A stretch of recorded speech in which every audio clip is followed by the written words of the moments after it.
no bad government in Nigeria. Nigeria what? The only media that have been consistent speaking against the bad government and for the purpose for reformers. Nigeria what? Yo!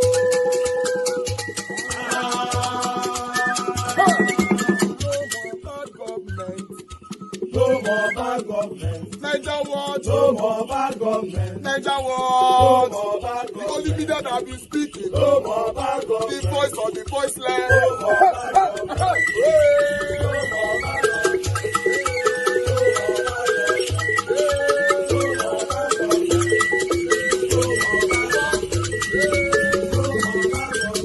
Niger what? No more bad government. For the poor. No more bad government. Niger what? No more bad government. Niger what media? No more bad government. No more bad government. No more bad government. In Nigeria. No more bad government. No more bad government. No more bad government. The only media, No more bad the government. number one media in Nigeria No more bad that government. have been speaking against No government. more bad government. Niger what? No more bad government. No more bad government. No more bad government. Niger what yo? The voice of the voiceless. The voice of the voiceless.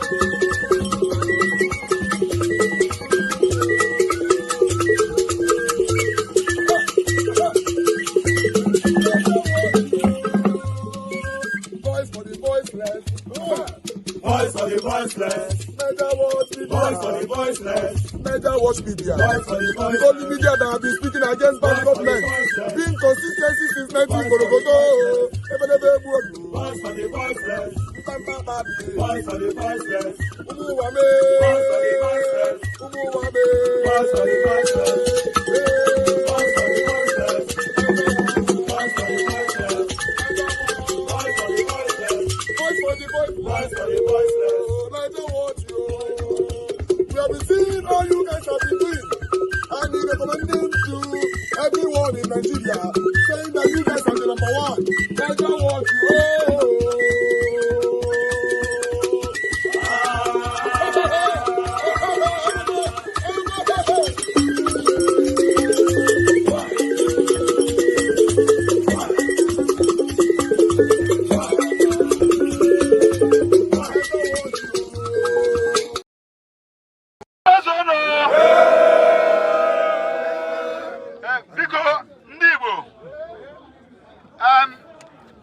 somebody pụtara jụọ sị ndị Igbo anọghọzi ebe a. Ndị Igbo nwere a lot of SAN, Senior Advocate of Nigeria. Anyị na-achọ ndị Senior Advocate ga-abịa represent Nnamdi Kanu. Ndị Igbo nwere ndị na-ekwu okwu, a na-achọ ndị ga-abịa kwuchie Maazị Nnamdi Kanu. Half of youths ndị Igbo nọ na South East are in the DSS custody. And nobody wants to speak. Now, Yoruba, Sowore has taken it upon himself. He has taken the bull by the horn. Okay, age is on the Woho. Now, Benin Republic. Nde Yoruba niile. Obasanjo ha. Hancha niile. They drop whatever thing they have and move to Benin Republic. And Sunday Boho was released. Since then, Sunday Boho has been moving around, agitating for Oduduwa Republic. Nobody has arrested him. Now, Runa Nnamdi Kanu, Nnamdi Kanu. Obroye Yoruba Potaziri, Sinaga Lydia. Now, what's in Dibo? I'm going to ask in Dibo, join Anna. He watch the for here. Most of them, Yoruba. Yes, we appreciate it. Seven Dibo, no. Only Bonazwazia, only Bonashopia.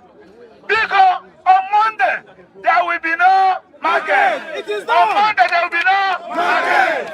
All road leads to Asoro. Nnamdi Kanu must be released. Nnamdi Kanu must be released. When? On Monday. When? On Monday. When? Now. Nibo, are you people serving this country? No. Nibo, are you people serving this country? No. Ono fi hena mana no bo hudu here. Anu go shop, una kutuo. Una kuso boy demolish here. Never no go slave like this country. Now, on Monday is the Liberation Day. On Monday is the Liberation Day. Onye Yoruba, election has decided to risk himself, risk his life. Are we going to put him to shame? No! Are we going to put him to shame? No! We're gonna let everybody. If your brother is in Onitsha and he cannot come to Abuja, let him begin to do his own demonstration there. Yeah. If your brother is in America and he cannot come to Abuja, let them begin to organize their own protest there. Now, please let us hear from our own Mazi Sowore. Onye ndị bụ ejeje mba nwa. Igbo kwanu! Igbo kwanu! Kwazonu!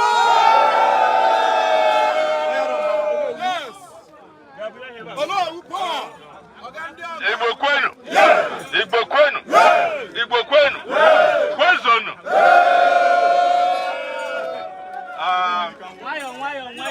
You know when I was introduced.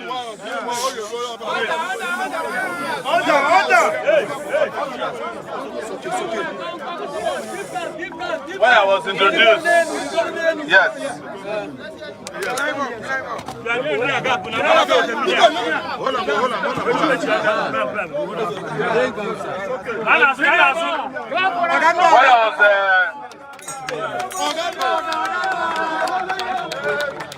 When I was introduced, somebody says, Oye Yoruba. Tell you, you all know where Nigeria is today. We must tell ourselves the truth. Our brothers from the southeast are treated differently from anybody else in this country. And I'm telling you because, as you all know, I regularly get arrested by the government. Even last week, I get 3 cases for court. And I'm sure by the time we are done with this, I will get another one. So, the reason why they talk and be say, I know it's useless case when I see a useless case. Because they have told us that this case, we should allow the courts to handle it. Ask them, say, when they charge Tinubu for code of conduct tribunal, say no declare in assets. Now court handle them. When they charge Ojuzo Okalu, say it's still money for Abia. Not be Nnamdi Kanu talk to me they leave him alone. Now court handle them. No. So why is it that it is the turn of Nnamdi Kanu? Suddenly you now have confidence in the court. The court has even discharged him. And the court of competent jurisdiction has discharged him. The Supreme Court said that his bail is still perfect because he was not the one who broke the bail. It was the Nigerian army. But because somebody, the Igbo, for Nigeria, it can't become problem. As our brother has told you, similar people will do worse things.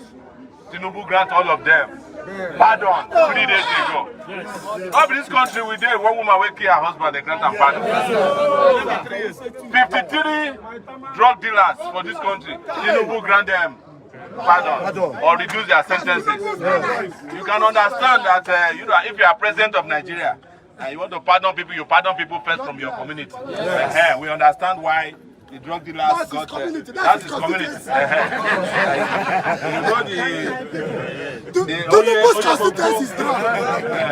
Community. But I am not afraid of any one of them. And on Monday, I will lead all of you down to Sowore. Yes. We are not asking you to close down the shop alone. Come down to Sowore. We are there. You cannot tell me that there are not up to 1 million Igbos in this Abuja. More than. I'm talking about 1 million that has the courage to come out. 10 million. And groups that will become contracted or protected. Release Nnamdi Kanu now. So that this weekend, instead of planning to get to Sowore, we just do party. Yes. The parties, the Dorime, they enjoy ourselves, united with our brother.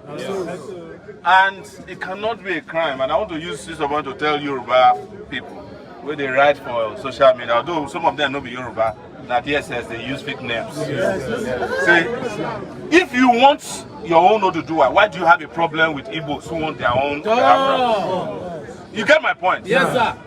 Yoruba language talk say, Orisha bi o le gbe mi. I go talk am for English. Shemi bi o se ba mi.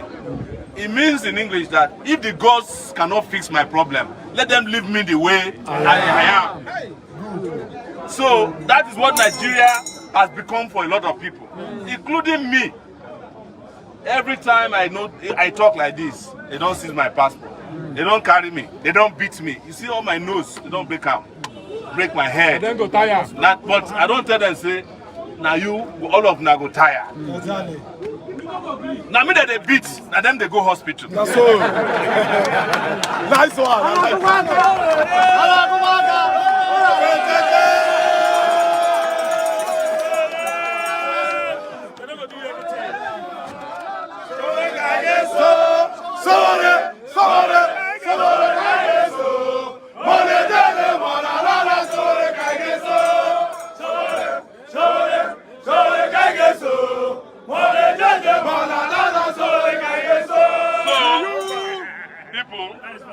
On Monday, please.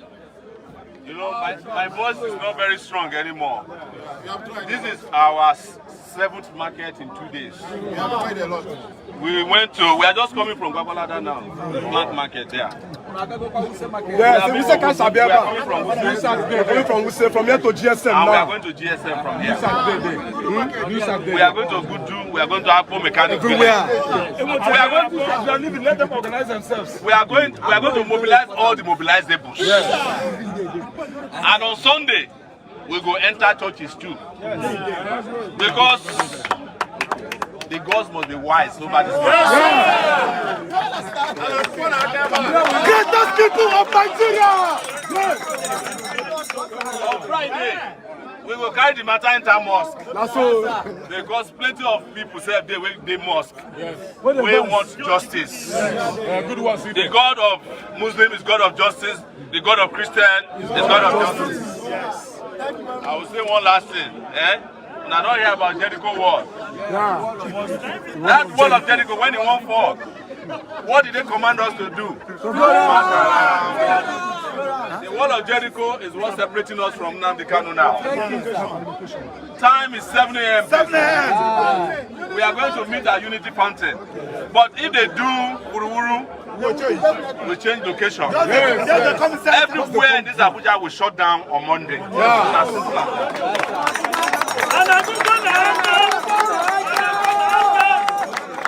So, thank you very much. See you on Monday. Thank you.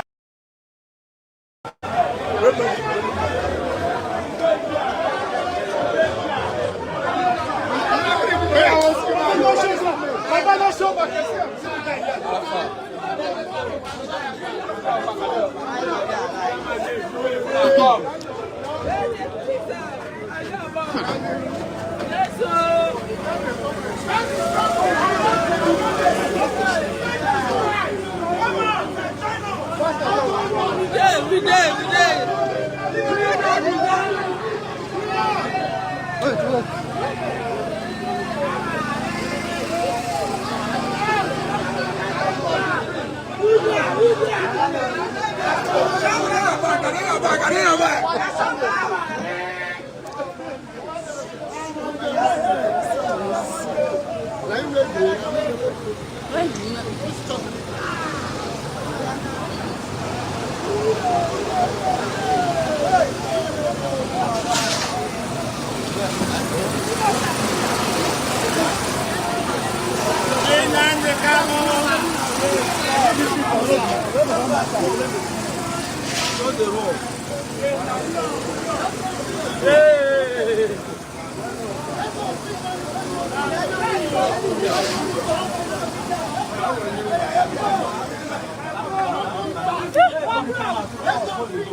flag well.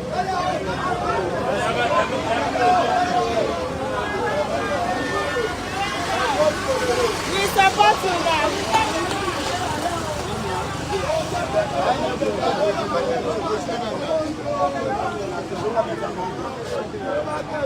No market today, no market.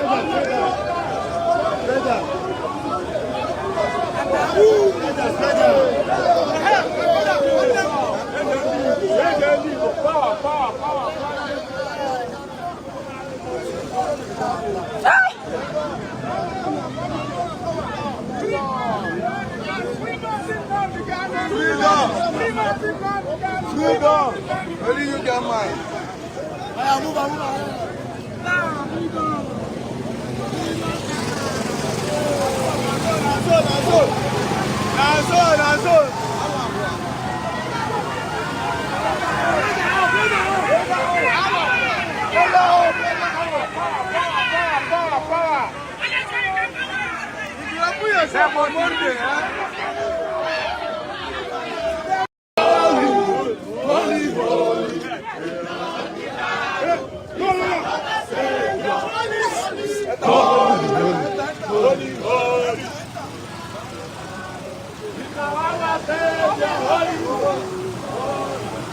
Oh, this is not a Yibo.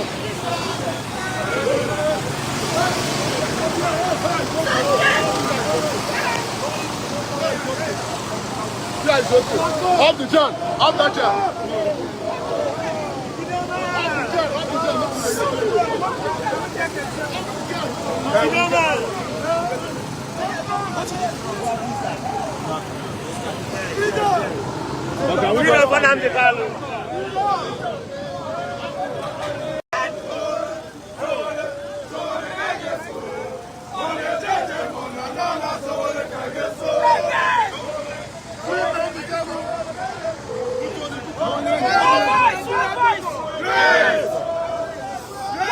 Nigerian people! Yes! Nigerian people! Yes! Nigerian people! Yes!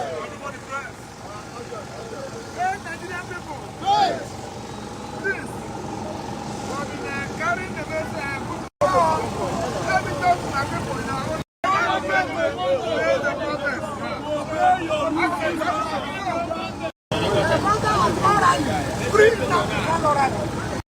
So I know when I see rubbish charges, I know it. This one is number one rubbish charge.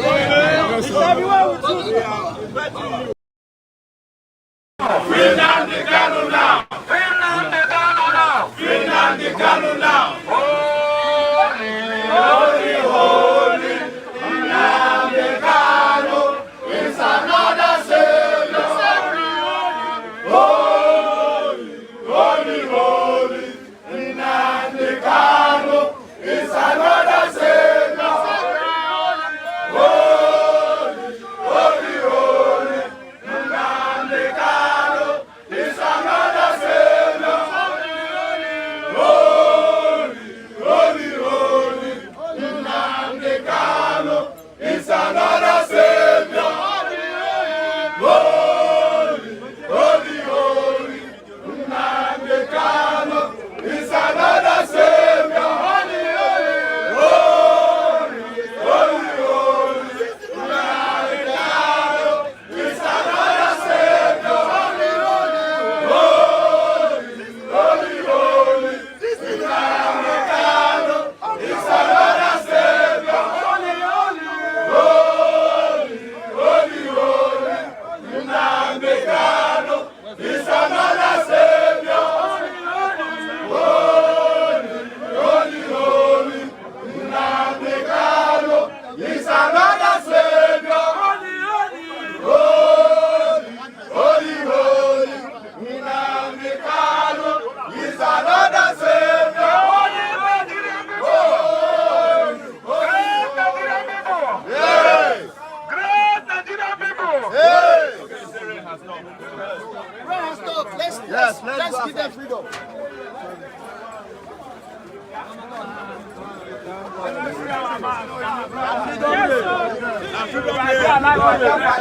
Let freedom reign. Great Nigerian people! Great Nigerian people!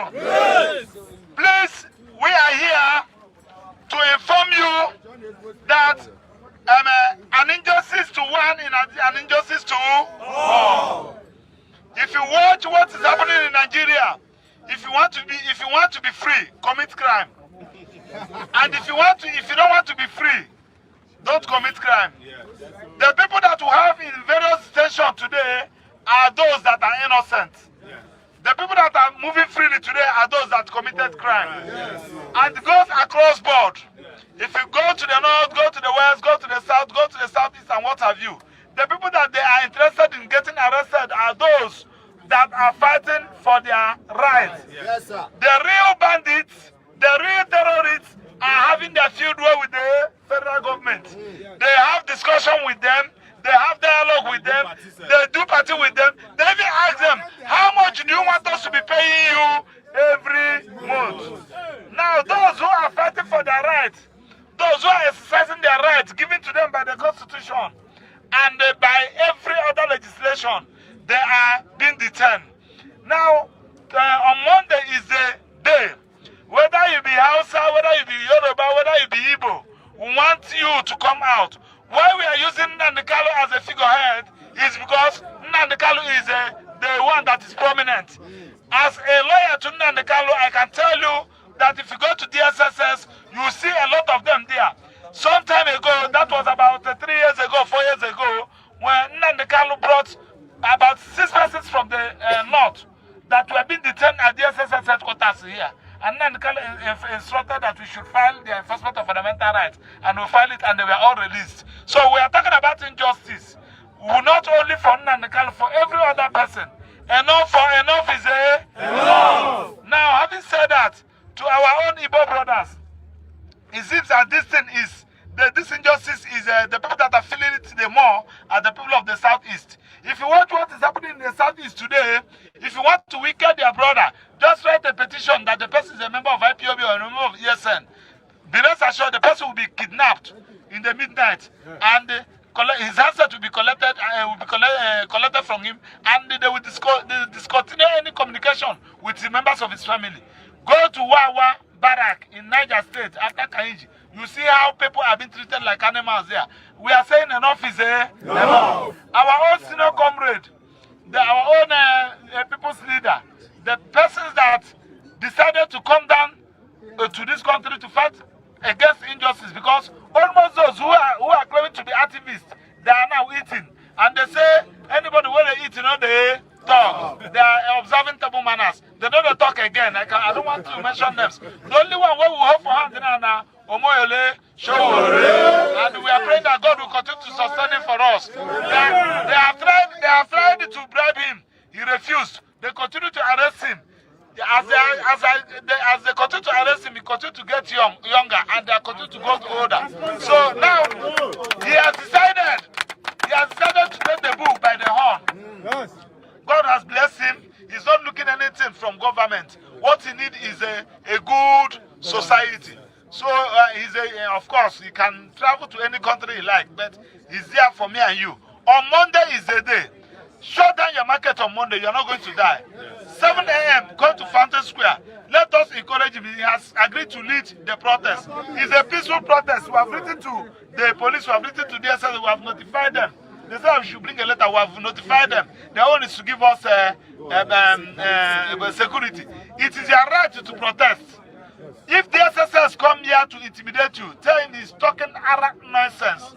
And you get what I'm saying? You go back to school, because you have a right to agitate. As I am now, I have a right to agitate the Federal Republic of Maxwell.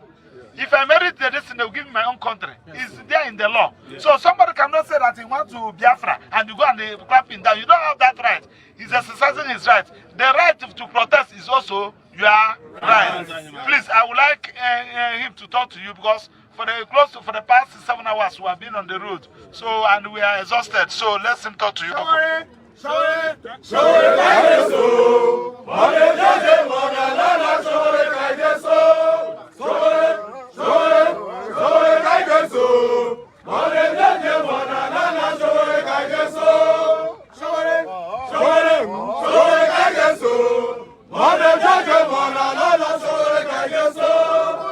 Kulu temper. Cha cha cha cha cha ibokwenu. Cha cha cha cha ibokwenu. Where's Zono? We have been on this now for the last 2 weeks. And that was the time that the God said all of us must become wise. And at the time for justice is now. When it started, for those of you who have been following, I started by contacting Southeastern leaders. I called them one by one. Some of them I have their phone numbers. Say it's time for us to bring Nnamdi Kanu. It is a time to bring Nnamdi Kanu home from unjust detention. Some of them say they will call me back. Till today they have not called me back. But when the time for anything is ripe, you don't need a big man. The big man is about to be reduced to nobody now. Because the real big man and the biggest fish is the person we are trying to bring home, which is Nnamdi Kanu. And some of you must have been told, you know, there's a lot of stories they are funding bloggers that I'm doing this for politics.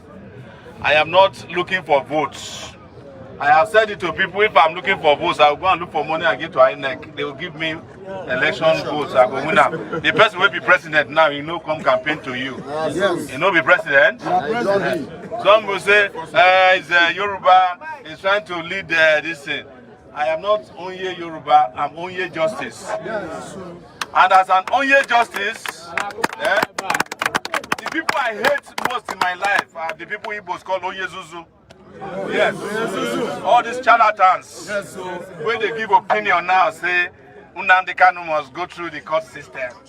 Let him be tried first. We cannot talk about the case that is in court. Ask the Onye Zuzus. When they were charged for corruption, did they wait for the court to resolve their problem? I don't want to mention their name. You know them. We know them. Ask the Onye Zuzus, what is Nnamdi Kanu's offense? They cannot tell you. I am not a lawyer, but I move around with lawyers a lot. And because I'm a repeat offender, you know, I offend them every week. So they charge me every week. Something we know as a principle of law is that the person that has been tried, not found guilty, discharged and acquitted cannot be tried again. That principle is known as double jeopardy. The Court of Appeal in this country made a declaration that because kidnappers were the ones who brought Nnamdi Kanu back to Nigeria from Kenya, you cannot try him for the offense they claim to have committed. They now went to the Supreme Court. The Supreme Court made another declaration that Nnamdi Kanu did not jump bail. That it was the Nigerian army that went to try to kill him, and that was, he has a right to run away because of the criminals who tried to kill him. You now took him back to another court to now start another trial, what they call de novo. That is when they don't have any evidence against you, they'll be moving you from one judge to the other. They call it de novo. You know, last week they charged me 3 times, so I know all these things. And I can tell you when I see a useless case, the most useless case in Nigeria today is Nnamdi Kanu's trial. That is why the DSS will use 500 million naira for logistics to bring Nnamdi Kanu from DSS. 10 minutes from the court. 500 million. Only to come and seek for adjournment. Criminals. Yes. That's why they are not released. Then the judge now said, well, we need medical examination. We need a medical review. Do you need medical review to show that somebody who has been detained unlawfully for 4 years will be sick? No. You don't need a doctor to tell you that one now. For somebody who didn't commit a crime, you don't need anybody to tell you that the person will be sick. I'm surprised that Nnamdi Kanu has survived for the last 10 years. I know what these people do to you. In the DSS, they put you in solitary confinement. Psychologically, it has been proven that the longest anybody should be in solitary confinement is 48 hours. After that, they begin to mess with your brain. Yes. I spent 5 months in solitary confinement at the DSS. Are you getting my point? Yes, sir. You see my nose, now police break out. They beat my head. But I mean that they beat, now them they sick. Yeah.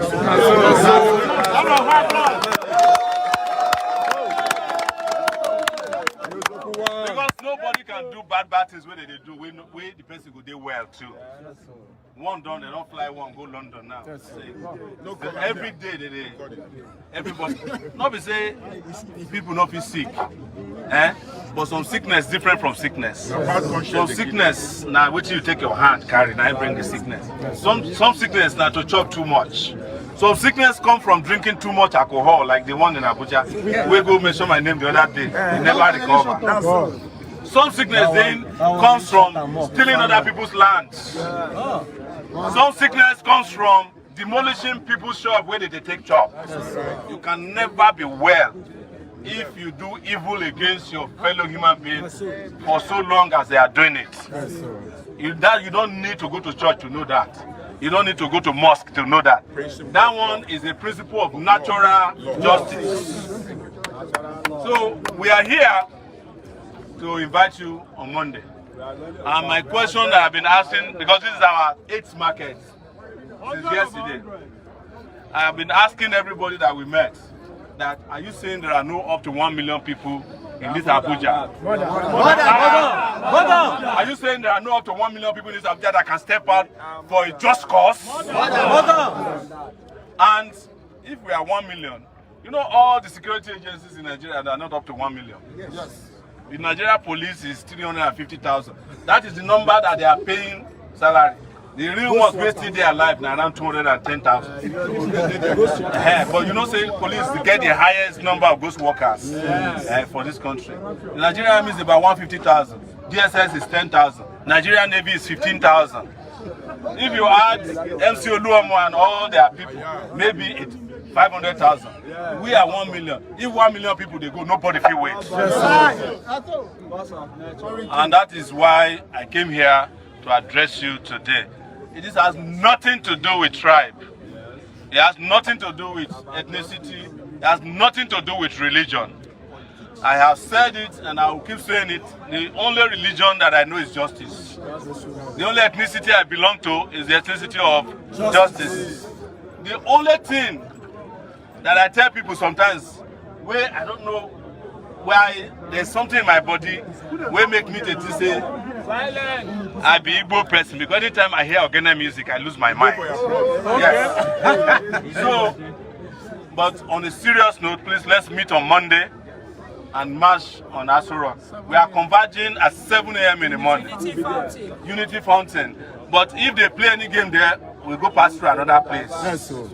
So be prepared for that day. Carry water, carry some granite, put for pockets.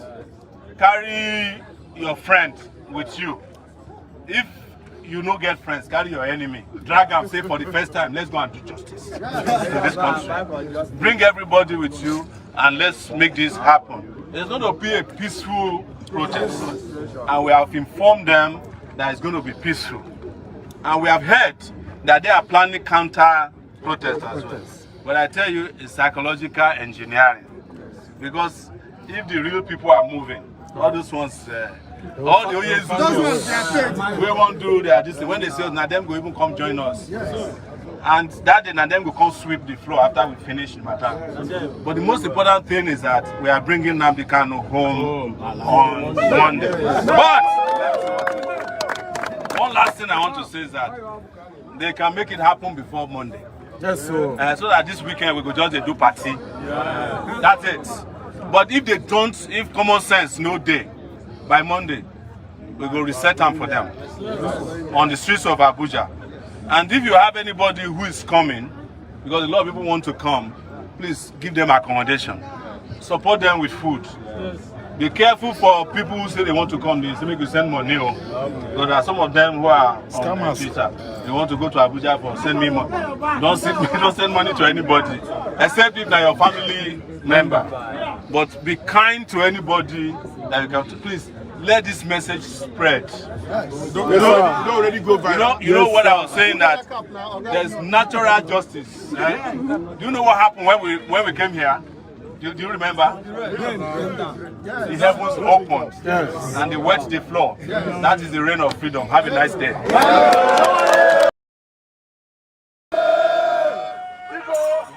Not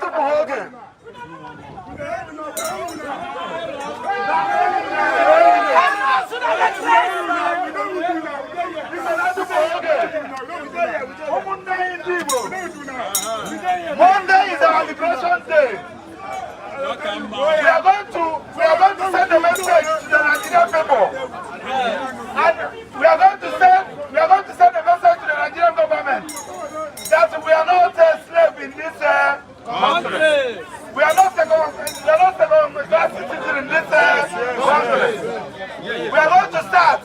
The Monday is the protest day. We are starting by 7 a.m. There shall be no market. There shall be no market. There shall be no market. In the morning on Monday, you come to Fountain Square. We are going to demand that Nnamdi Kanu should be released. Nnamdi Kanu should be released. Nnamdi Kanu should be released. When? Now. When? Now. When?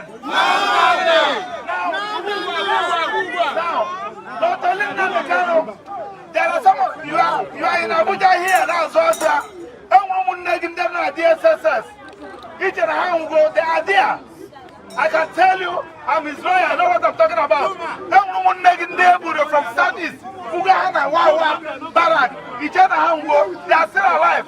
We are demanding that all of them should be released. All of them should be released. All of them should be released. Secondly, we are going to tell Tinubu that you cannot be negotiating with the terrorists in the north. You cannot be granting amnesty to the real bandits and drug dealers. And you look at somebody who has nobody, you feel that he has nobody, you kept him there. Enough is there. Enough is there. Now, Ndi Woganunte. Ogeji Sunday Boho, na Benin Republic. Ndi Yorubani le move. Who is in the Yoruba land? They moved to Benin Republic. Under 2 weeks, Sunday Boho was released. And he has been agitating since that time up to now for the World Republic. Nobody has arrested him. But Nnamdi Kanu has been agitated, he was arrested. I am never feeling that all is well. Arusia Plaza, after 2 years, a demolition, again, a demolition. Are we still in this country? No! Now, nobody is ready to take the lead. Nobody is ready to take the fight. Sowore from Southwest has started to lead the fight. Are we going to put him to shame? No! Are we going to put him to shame? No! So you people should come out, let's give him support. What Igbos cannot do for themselves, a Yoruba man is doing it for us. So let us give him support. So please, I want you to listen to him. Please, thank you very much. My message is very simple. Please, Monday, everybody,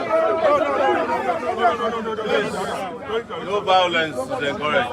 On Monday, we are embarking on a peaceful march on Aso Rock to demand the release of our brother, Nnamdi Kanu, by the federal government of Nigeria, led by Bola Tinubu.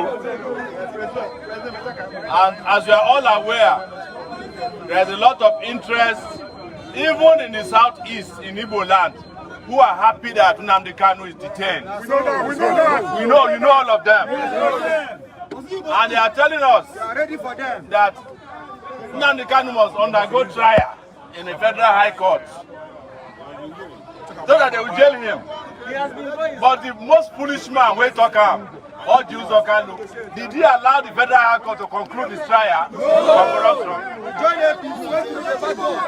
No people can go join APC. Boko Haram, conversation party for Zamfara, Katsina. Boko Haram bandits, they are all having fun. All the drug dealers in the country, they've been pardoned. Murderers have been pardoned in this country. Even the one in prison. Don't get me wrong. I am not here to plead for Nnamdi Kanu to be pardoned. He has not committed any crime known to law. And as the lawyers will tell you, if you have been tried for an offense before and discharged and acquitted, you cannot be tried for the same offense again at any court of law. So please, Monday, we want you to close your markets and move over to Aso Rock Villa. We shall be there.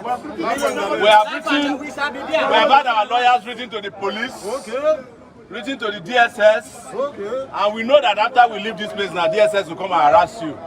If they harass you, just call us. We are here for them. We will handle them. We are here. We know how to handle them. We have suffered enough. They did too small for this movement where we did. Thank you very much. See you on Monday. Let's see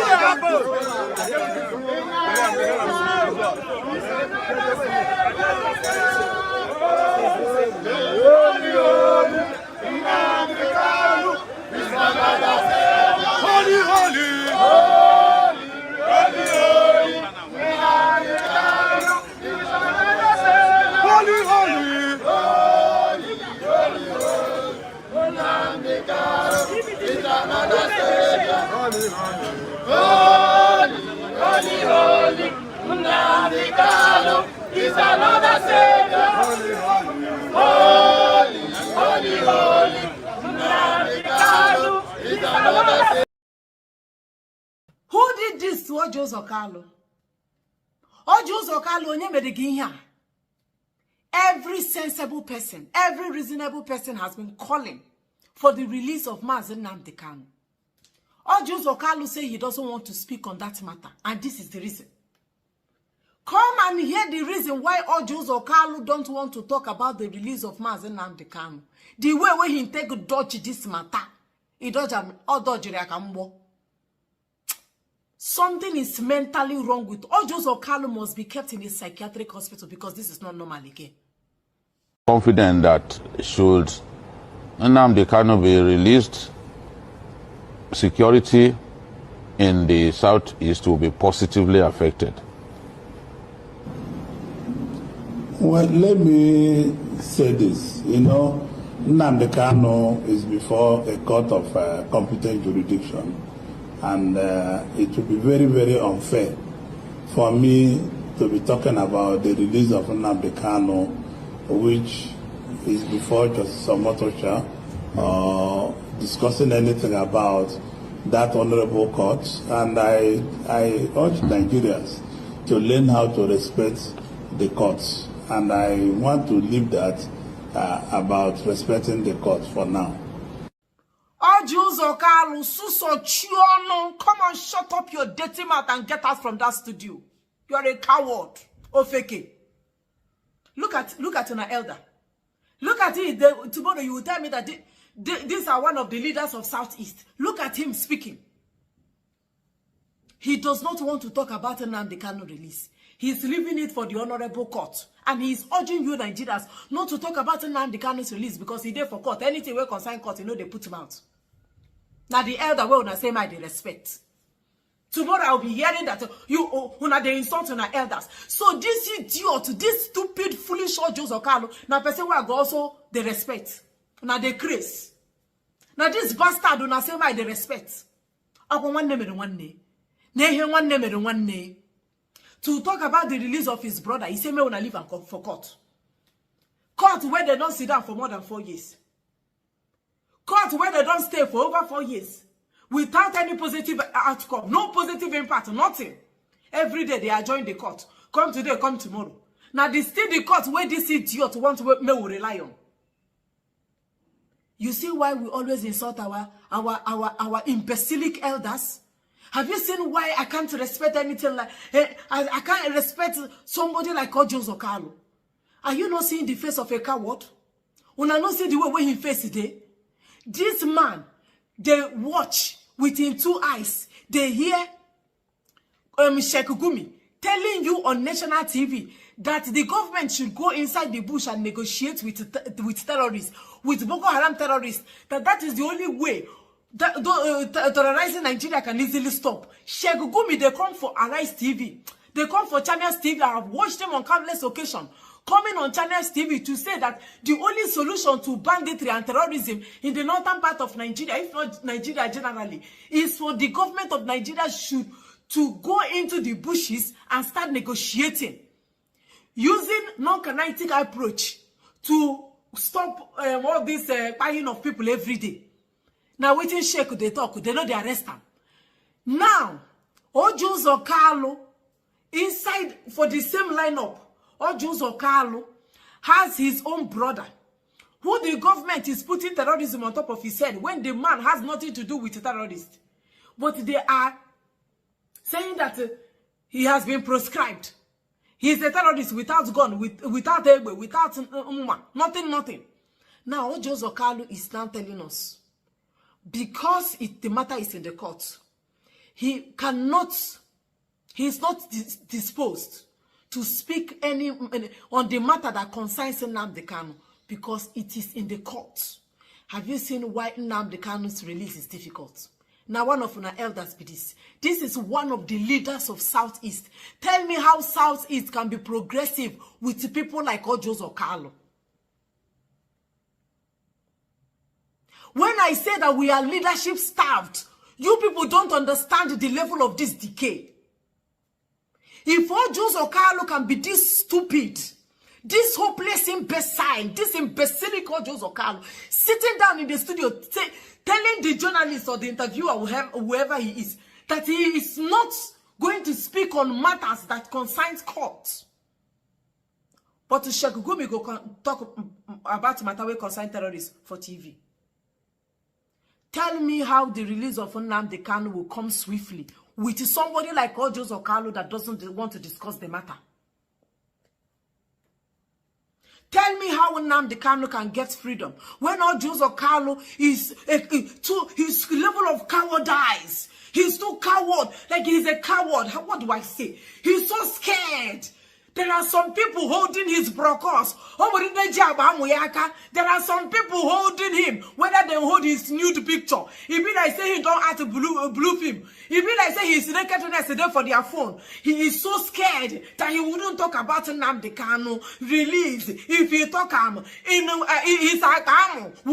they will bring it for public and will go see him for public eye.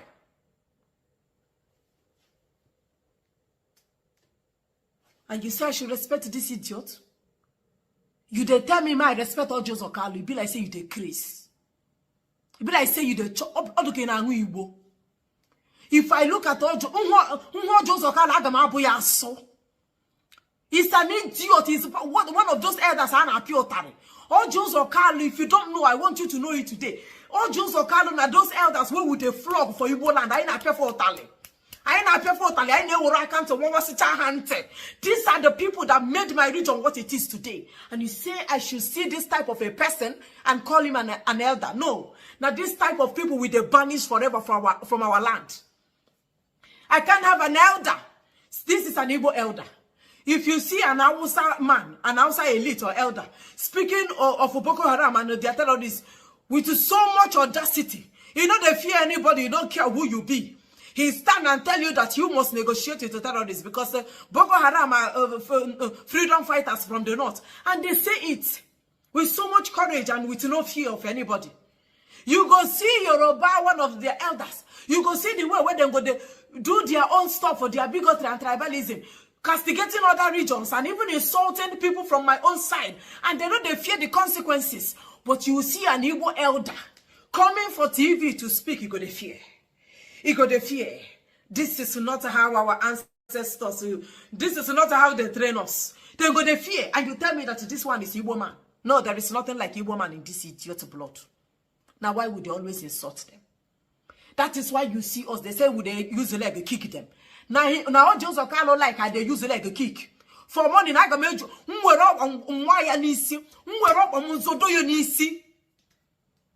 look at you. You don't want to. You want to leave it for court. Now them hold on Nnamdi Kanu. Now them hold on Nnamdi Kanu. You see the way where he take keep quiet. Another can want anybody do your home. He just sit down like woman will come husband house new. When no know his left from his right. Where they fear. Whether he go stand or he no go stand. Like a woman whenever born Pekin or whenever born boy. For her husband, if you no born, they feel come out and bring another woman in. What type of people do we have? How can you be so scared of your fellow man?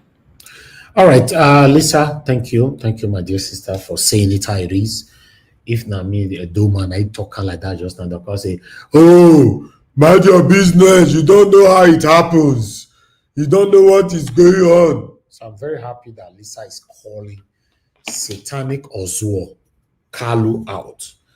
And also saying why you are scared. Because some of them are saying, no, we don't want to talk. Because if we talk now, Igbo will go talk to another thing. That's why you see that Nnamdi Kanu is rotting away in prison. Because you are hiding under the satanic umbrella by saying, I don't want to talk, may they not stigmatize or whatever, blah, blah, blah. Listen, it is better to speak than to remain a coward. I'm very, very happy with what Omoyele Sowore is currently doing right now. Omoyele Sowore is doing a lot, and I'm proud of him. With a capital letter, I am proud of him. Now play. He's going far. You know, on Monday, I am joining him to tell everybody to come out and speak for the release of Nnamdi Kanu. If they not release him before that Monday, you cannot fold your arms and allow him to die. You now cowardly come out and be speaking. Like some of you cowards have called into this show. If anything happens to Nnamdi Kanu, you'll see what you shut up! You are a coward. Good way. You are a coward. Because this is the time for you to speak now. You are not speaking. In the way you may die. God forbid. Then you not come and Nigeria will be Nigeria. You can't do nothing. Because this is the time for you to speak. The thing, Oswokalo, the thing, is very unfortunate. It's very unfortunate to see that the thing Oswokalo spoke the way it was showcased earlier on this show. Although I didn't see that video, thanks to Lisa. I don't know whether they interview and wait to talk that matter. It's very, very unfortunate. There's a popular saying, if your people not kill you, in case you don't understand what it means, if your people not kill you, it go hard before outsider go kill you. It go hard. But when your people, they pursue you, they go, you're in trouble. At least it's already obvious that the main reason why Nnamdi Kanu is still in prison today, now some satanic elites in the southeast, they put leg for ground, say, over their dead body for Nnamdi Kanu to be released. Yes, it's very unfortunate. Peter Obi don't finally talk. I'd like us to listen to what Peter Obi have to say. But before that, I'd like to appreciate every one of you right there on the comment section and those of you listening to us that are not on the comment section. Good morning, good afternoon, good evening to every one of you right there. I appreciate you all. Mother of all Mommy Diaspora, good evening to you, Mommy. Thank you very much for all that you do for us here. Appreciate you always. Thank you, Abu Azi. I appreciate you, my brother. Thanks for all that you do. Thank you, everyone right there. And those of you that have already super chatted the channel, thank you very much, Mr. Joseph Oji. I'm very, very grateful, sir. God bless you. Thanks for all that you do. And I'm happy that you are very impressed with what Omoyele Sowore is currently doing. And thank you very much, Kis Logera here. Thank you very much, sir, for all that you do. Thanks for always being there. I appreciate every one of you right there. Thank you very much, Mother Peggy Body. Thank you, Ike Andrews, Tony Africa, Bex Max, Debzi, Michael Kyombare, and many, many more. E.G. Dima is right there with us. Kate Omoy is with us. Abdul is with us. Mr. Johnson Emmanuel. Una plenty for that. Upright TV, Michael Carter, and many, many more. But I'd like us to move on right now. Obviously, I cannot mention all names. Many of them don't comment, not be small. But I want you guys to know that I appreciate you all. This journey of we calling for a better Nigeria, not be one person off it doing. That's why you see that Nigeria Watch platform have been calling now for the past 3 years that we need more channels like Nigeria Watch that will be coming out and be consistent, persistent, daily, and speak over what is affecting you and I. Since what we do the call now, since 2022 till now, we'll not see any channel where they come out daily. May they do this thing. Because many of them prefer to talk about other things that will generate them better funds or whatever, you know. So that's why you see, not that Nigerians are not on air, they're on air, but they don't want to talk about this. You know, they don't want to talk about politics. They don't want to talk about what is affecting us. They can only reference to it maybe once in 5 months or 6 months or 7 months on their platform. But their platform is known for different things that is not impactful to our lives. But nevertheless, I'd like us to move on. Let's listen quickly to what Mr. Peter will be have to say. I'm going to post out a link right now. For those of you that want to join the channel, you can start coming in now. Thank you very much, my people. Based on his own political views and calculations and everything. But as for We're not in a military time when you capture people. You're a leader. You tend to do the right things for them to follow you. So I don't think anybody's capturing anywhere. The government needs to do more if they want the people to support them. Okay. I think there's a plan by Sowore to organize a free Nnamdi Kanu protest this week. I don't know if you are in tune with that arrangement. Well, let me tell you, I've always been consistent on Nnamdi Kanu's flight. There was no need for the arrest in the first place. And I've always said that for me, and discuss with anybody who, I said it clearly, and I meant there.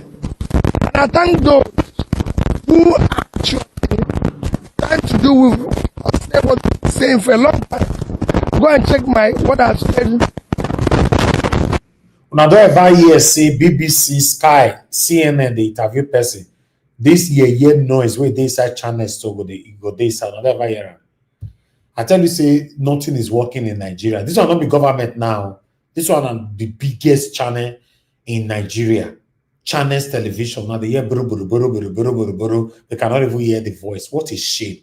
Their microphone cannot be first class. Nothing. It's so disgraceful. That's why you see on a rise, someone else will be talking. Either Rufai they cough, or Jokbe the peace, or the other one it's so disgraceful, man. 2020, 2022, even 2024. I've said, and now that he has gone because he's been to court, the rules should be followed. Not just for Nnamdi Kanu, for all agitators across the nation. Let's dialogue with them. There's nothing wrong with anybody agitating or saying, let's dialogue with them. And whatever we do with them, let's follow the rules. So I thank the organizers and I thank those who are involved. Thank you. Okay, Your Excellency, the results of the outcome of the 2023 election, they remain in public domain. Okay, I'll just stop it right there so that we can move on. Let me take some calls quickly. For those of you that want to call me, please. I can see some of you on the backstage already. 1 minute. I have Madam Origin. We've picked your phone for the past 78 hours. We are hearing television. Good evening to you, ma. Talk to us. It looks like the gadget I'm listening from is delayed. So Okay. I was waiting for that. Anyway, Thank you, ma'am. thank you so much, Talk to us. Mr. Niger Watch. I greet everybody. Mommy Gasper, I greet you, my God bless you. Thank you for what you bring and how you love your children. I believe it is a love for the children that make you come out every day. It's not only Mr. Niger Watch that is your child. I greet everybody. Mr. Niger Watch, God bless you. I know you love Mazi Nnamdi Kanu. And that's why whenever his matter comes, I would like to come and speak on your platform because you love him and you walked him out. Lisa, I kind of pity her. She has to throw out what else? Look at the kind of leaders we have. It is a shame. And Mr. Niger Watch, don't be mistaken, there are children of Ojus Okalo.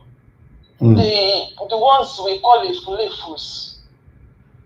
That while Ojus Okalo is talking about, they're waiting for the court. Those ones are saying, we are afraid. Shame on them. I will tell my beautiful indigenous Nigerians, I tell you, I come here any day. I have taken it as a duty, and I have donated some of my sleep for a just cause, and that just cause is that I realize that you know what, I listened to this what you showed the previous one you made for Peter Obi. I think you didn't complete it. There was a place where he said, it is nobody is talking about the people. And this is what made me withdraw. I'm like, I want to hear where the matter is about the people. When things happen and people are talking, what about the people? How did it affect the people? What can we do for the people? And not the politicians. Anytime anybody talks about the politicians, I log off. Now, I was told I was going to, Bowala went to, channels to spill his guts. Because why I'm saying this is for every indigenous person inside Nigeria and all Christians, this Freemason Nandikano is also for you. Because they are not going to speak for you. They are not going to, what Mazin Nandikano kept saying is for the people, the liberation of the indigenous people, the people that are marginalized, the people that are eliminated, the people that are in their sleep and they are buried. The people. When I went to, I said, instead of him to say, this is what is going on, you know what he put in the front? He said it's IPOP that went and reported him that they are buying Christians. I want to tell him, Mr. Vuala, the list is endless. I want to tell him that on March the 13th, 2025, there was a congressional hearing. Before you have congressional hearing, it is planned weeks and months ahead, which means that was planned maybe months. And if it happened in March the 13th, they were discussing on that United States of America congressional hearing. They were discussing, they said it's conflict and persecution in Nigeria. And the list of the people that were there that discussed it, there was a Bishop Wilfred, and he is from the Middle Belt. There was a Tony Perkins. There was a Nina Sher. That woman is a human rights lawyer, commissioner of the United States Commission of International Religious Freedom. And this discussion has happened before. I want to put it to him that he should remember that Nigeria was placed in this CPC list, I think in 2020. So why are these people so evil? There were so many people that have been going out. Let me tell you, you should go and listen to Christian Broadcasting Network. They have it daily. They carry out this that Nigerian TV are covering. They are showing it every day. I could give you lists. And let me tell him again. For as at today, there is a no recognized terrorist organization. Today, the name is Wolo Wolo? And I asked him, why don't these terrorists continue to group up? There is a list, 8 international recognized terrorists. Thank you. Boko Haram started 2000. Thank you, ma'am. Sorry, just give me one 30 seconds. ISIS, Azoro, Lakurawa, Mamuda, Dar es Salaam, Fatu, all of them. And do you know why they are thriving? It is because the likes of Bwana, they pay them. They give them citizenship within 3 weeks. Marudas come in and Bwana gave them citizenship. And people inside Nigeria are suffering. They pay them, they supply them with everything they need. It is a shame. Every Nigerian, every indigenous person should come out and speak for themselves concerning this protest. Because Nobody will speak for you. The government will not. All right. I rest today. Thank you, Mr. Niger Watch. Thank you very much, man. God bless you. I'm very, very much. Yeah, Mr. Niger Watch. I greet you. Good evening. Enter. I don't know. You say enter. Is it still on? Yeah, good evening, Mr. Niger Watch, and I greet you. I greet everybody on your platform. I greet your mother, Mommy Diaspora.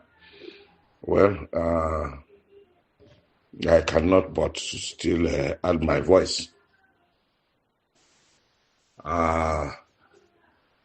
The issue of Nnamdi Kanu has become an albatross in the neck of the government of Nigeria. What got me involved, what I decided even to call, send this message across to you now is that I want you to pick specific points that I'm going to make here. I'm hearing that, they call him Sheikh Gumi or whatever useless sheikh he is comparing Hamas in Israel with the terrorists in Nigeria. Hamas in Israel are Palestinians.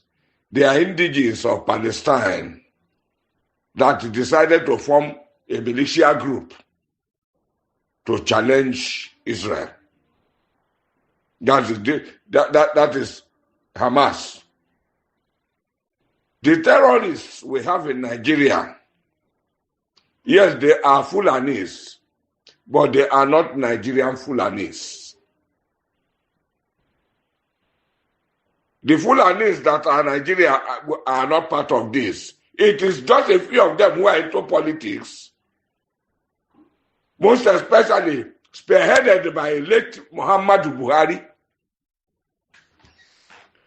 that they should go and bring all the Fulanis in the Sahel who don't know how to find a way to develop the desert to come into Nigeria and come and take over what other people had already built. So you hear them saying they are having peace talk with them. Whoever sits down to have peace talk with bandits or armed robbers or talk of terrorists? No, this is just a way of kind of actualizing them to say, oh, these are Nigerians who decided to become, recalcitrant and become stubborn, so that we can now just beg them, calm them down. No, what they are doing is they are creating homes for them. They are killing Nigerians and taking over their homes and putting these people there. Hausas are being killed in the north for Fulanis to take over. The non-Hausas in the north are being killed for Fulanis to take over. In North Central, the Middle Belt, Benue, the indigenous are being killed for Fulanis to take over. In Plateau, the Fulanis are taking over from the indigenous. In Nasarawa, Fulanis are taking over from indigenous. In Kogi, Fulanis are taking over from indigenous. In Niger State, almost half of Niger State have been taken over by Fulanis. Who are they deceiving? So Nigeria is now a Fulani country. They have moved into Kwara to expand their hold in Kwara. Ogun State, from the upper part of Ogun State, they are moved in. Oyo State, they are there. In Lagos State, they are hovering around. You come to the south side and this thing. They are using people like Asari Dokuba and the rest of them to commit their heinous crimes. And then we have people like Uzokanu, as you call him Oswokanu, Mikanu, and their group, like Hope Uzodema.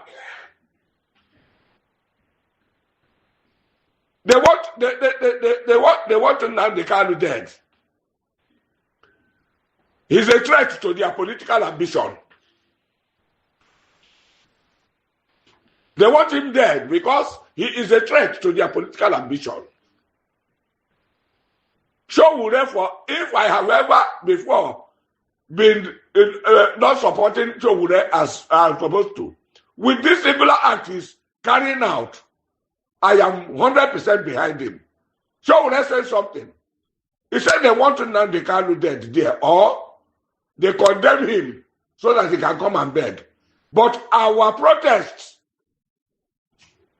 is not for him to go and beg them. Our protest is that they should release him unconditionally. That word, unconditionally, not because of health, not because of any other thing, not because he promised, no, I will not talk again. They should release Nnamdi Kanu unconditionally. They are bringing foreigners from outside, Fulanis from the Sahel, planting them into Nigeria, allowing them weapons around and moving around. Soldiers are watching them. The same soldiers we are talking of that are wearing Nigerian uniform, half of them are Fulanis that we are brought in, given an amnesty, and they are now wearing military uniform. Tell me how they can defend you from the southeast or south or anywhere. Well, this is a risk, one-time risk, and I pray in the name of God, they will go out this time, they will succeed. They will succeed. Anybody who says they will not succeed, may that person, may Nigeria happen to him and his generation forever in the name of Jesus Christ. They will succeed.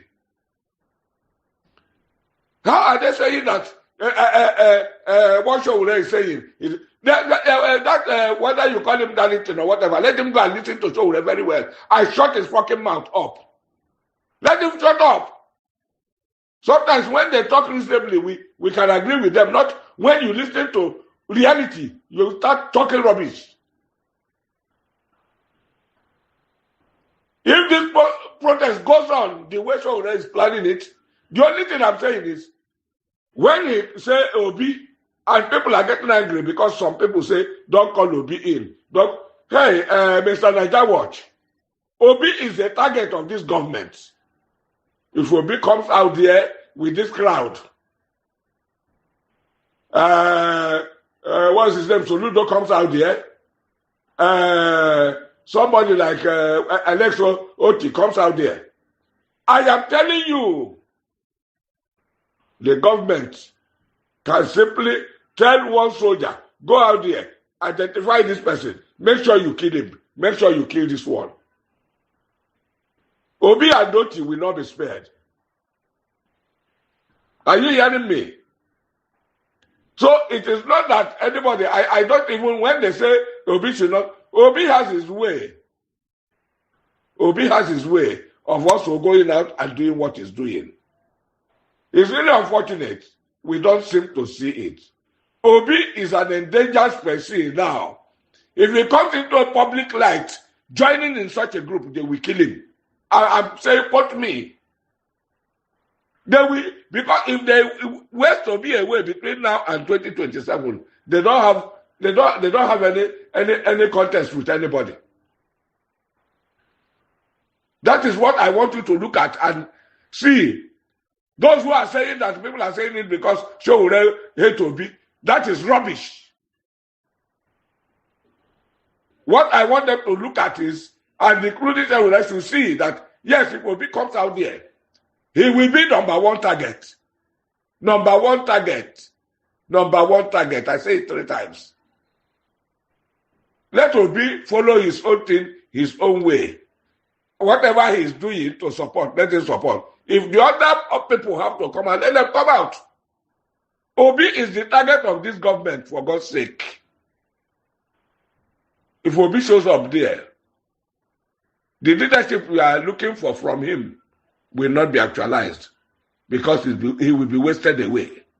And I'm saying, put me, Nigeria should please wake up and look at the truth of the whole matter. And what is the truth of the whole matter? That Fulanis want to take over Nigeria, it should not be allowed to happen.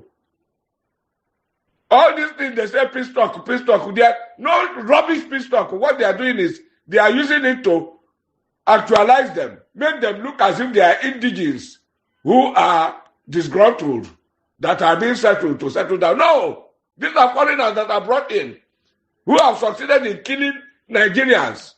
So, as they are now in those villages, brandishing their rifle, intimidating the people they are intimidating, your government even cannot even challenge them. Who are the military that are there you are seeing in uniform? Is the same Fulani. So how can they attack those people? All we need to do is wake up. If Sowore succeed with getting Nnamdi Kanu out, let Nigerians, most especially in the south, wake up. From bush to bush, I have said it how many times? This is the third or the fourth time I'm repeating it in any of my messages to you. Let them come out, go from bush to bush, ransack the whole of those places and clear them off there, let them get away. If Fulanis want to take over the entire north, let them take over northeast and north south, if possible. Separate them, let them be a country of their own. If the middle belt decide to join us, they join us. If they don't want to join, those that don't want to join, let them join those areas. And southeast, south, southwest, or whatever, we can form a new country. I know that if this country, if we separate the south from the north, there will be peace. Nobody is fighting with anybody in the south. It's only politicians that are creating situation. Tinubu, I repeat, is not a Nigerian. Muhammadu Buhari is not a Nigerian. And this was their code they entered into. Support me. Let me do my 8 years so that I'll be able to bring these people. And I will support you if you agree to help me make sure that these people come in and settle down. And that's why they are talking on Ruga, asking for 20% of land in each state in Nigeria. Where is that done? Individuals go to different states where they like to establish. You go there, you go and start your business, or you are doing government work, or you are schooling or whatever. Fulani wants your land to settle down on, and then rear cattle. I think they said they will have more land in the north than the south. Why don't they use those land? The Kano government the other time had offered them a large space. I know that Adamawa can also offer them a very large chunk of land. Boronu can offer them large chunk of land. Those places, they have sufficient land, and they can contain all their cattle. Let them do grazing the way, grazing is done today. You don't move cattle from one farm to the other. People are cultivating things human beings will eat. You send animals in to go and eat those things up. Animals will eat them up. People will starve. Where is it done? God will punish the people that are giving them this, agreeing with them to come in. Now Buhari has finished his own. He's where he is. This man you call Bola Tinubu is giving him assistance, pretending as if that wasn't the agreement. That was why he stood up to say, Emiloko, it's my turn. No other person can take it. This was an agreement between me and the man from Niger Republic, who eventually, had become part of Nigeria in Katsina State. And Bola Tinubu is claiming Lagos State now. Want to turn Lagos to his own. Where did you develop? Mr. Evans there. And when did you come into Lagos? I don't think so. Yes, I'm here. Lagos do you know? Mr. Niger Watch, may God help you to achieve what you are pursuing. And may he give you the mind to be patient to do it. And to please take calls from people who can contribute meaningfully. Those who cannot come into the panel to sit down and talk, when they have important things to accept them to talk, even if they are not sufficiently doing what you think they are supposed to do in your this thing. But some of us are doing the little we can. Through people, you may not see my name anywhere there, but you can see some things as at the time I came in. But I don't have to go into that. May God. All right. Thank you very much, my people. Madam Patricia, you were looking for me. Yes, because I cannot hear him from the panel, from the what's it called? Oh, okay. I think it's your gadget. Yeah, Okay. I think it's your guy. It happens to some of the panelists sometimes. But that was a very important message from our elder father there, sending directly over the current situation of Nnamdi Kanu and generally on the situation of Nigeria. An injustice to one is an injustice to all. I'm calling on the release of Nnamdi Kanu today is not because I'm an Igbo man and I'm not interested when it comes to the tribe, but he's a human being. That's why you see that I'm 100% in support of what Omoyele Sowore is currently doing to see this man released rather than we fold our arms and allow him die in prison. You can see there's a biasness in terms of how our government is governing the country. Terrorists are being given pardon left to right, while they are deliberately still keeping this man there. Before we start talking, I want us to listen to just 5 minutes of this, then we'll start talking. Trending. Reactions continue to trail the recent clemency granted by President Bola Ahmed Tinubu to 175 inmates, including Miriam Sanda, who was convicted of murdering her husband. In a statement released on Monday, Bello Mohammed, speaking on behalf of the deceased family, forcefully condemned the pardon. Mohammed stated that the release of Miriam Sanda reopened healing wounds for the family. He further described the clemency as the worst possible injustice any family could be made to go through for a loved one. Meanwhile, Ahmed Issa Bello, father of the late Biliaminu Bello, in a joint press statement with Miriam Sanda's father, said he had been seeking clemency for Miriam Sanda years before President Bola Ahmed Tinubu granted her presidential pardon. Bello disclosed he wrote to Abubakar Malami, former Attorney General and Minister of Justice, in 2019 to request mercy for Sanda on humanitarian grounds. He added that he bore no grudges against Sanda, her family, or the federal government, stressing that forgiveness was the only way to heal from the tragedy. I am happy as the federal government has released Mariam in order to come and look after her two children, which God gave them between late Bilia and Maria. So, to me, I don't have any grudges with the federal government or the family of Mariam Sanda and any other relatives. Fully, I appreciate the effort of President Bola Ahmed Tinubu on this issue. I need not to say much. Me, as a Muslim, I already told you people as a friends you that we accept the God of will. I am happy as the federal government has released Mariam in order to come and look after her two children, which God gave them between late Bilia and Maria. All right. Well, we have letters, as you can see on the wall, written by Bello to the High Court in Abuja and the Commissioner of Police back in 2019, as well as the Attorney General of the Federation requesting for Miriam's release, saying that he wants Miriam to raise her children. Miriam was pregnant at the time of her incarceration. Rufai, this story has gone viral. And I'll take some reactions.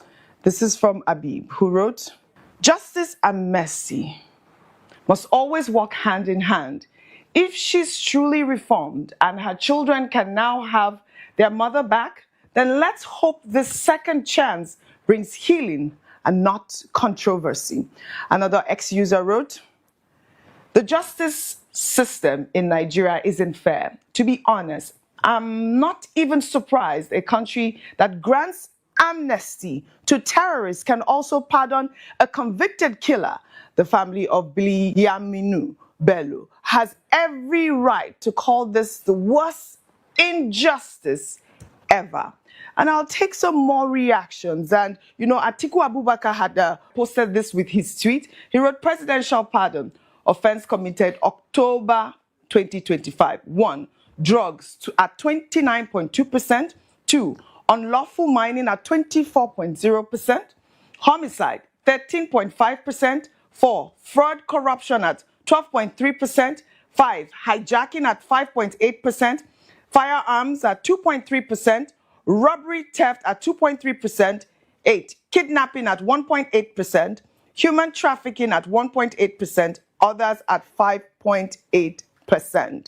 And if I can read some of Atiku's tweet again, he wrote, Tinubu's reckless use of presidential pardon undermines justice and emboldens criminality at a time when Nigeria continues to reel under the weight of insecurity, moral decay, and a surge in drug-related offenses. It is both shocking and indefensible that the presidency would prioritize clemency for those whose actions have directly undermined national stability and social order. Particularly worrisome is the revelation that 29.2% of those pardoned were convicted for drug-related crimes at a time when our youth are being destroyed by narcotics and our nation is still struggling to cleanse its image from the global stain of drug offenses. Presidential pardon is meant to symbolize restitution and moral reform. Instead, what we have witnessed is a mockery of the criminal justice system, an affront to victims, a demoralization of law enforcement, and a grave injury to the conscience of the nation. Rufai, your thoughts? Oji, see, everything that this government, when they were in opposition, people like President Tinubu and his cohorts mocked Jonathan for, they have done in return. But the hypocrisy is that those that mocked Jonathan then, they can't talk today. They've brought out the tweets of Mr. Festus Keyamo about the pardon of Alamisia. They've just brought out the messages of Professor Wole Soyinka condemning the pardon of Alamisia, calling it immoral. Let the joke continue. But Oji, let me read you an excerpt from people that were instrumental to raising the man that died. Because Dr. Bello Aliru Muhammad OFR was instrumental to raising him. I don't want to go into their family conundrum. But hear what Dr. Bello said. He said that the alleged grounds for Miriam Sanders' release was predicated on appeals from her family, among other considerations. It's pertinent to stress that Biliamu was also a cherished family member who was profoundly loved and deeply mourned by the teaming relations, friends, close associates following the unfortunate incident that resulted in the gruesome murder 8 years ago. Miriam, let's not forget, had earlier on denied the same children now used to elicit sympathy and secure her release.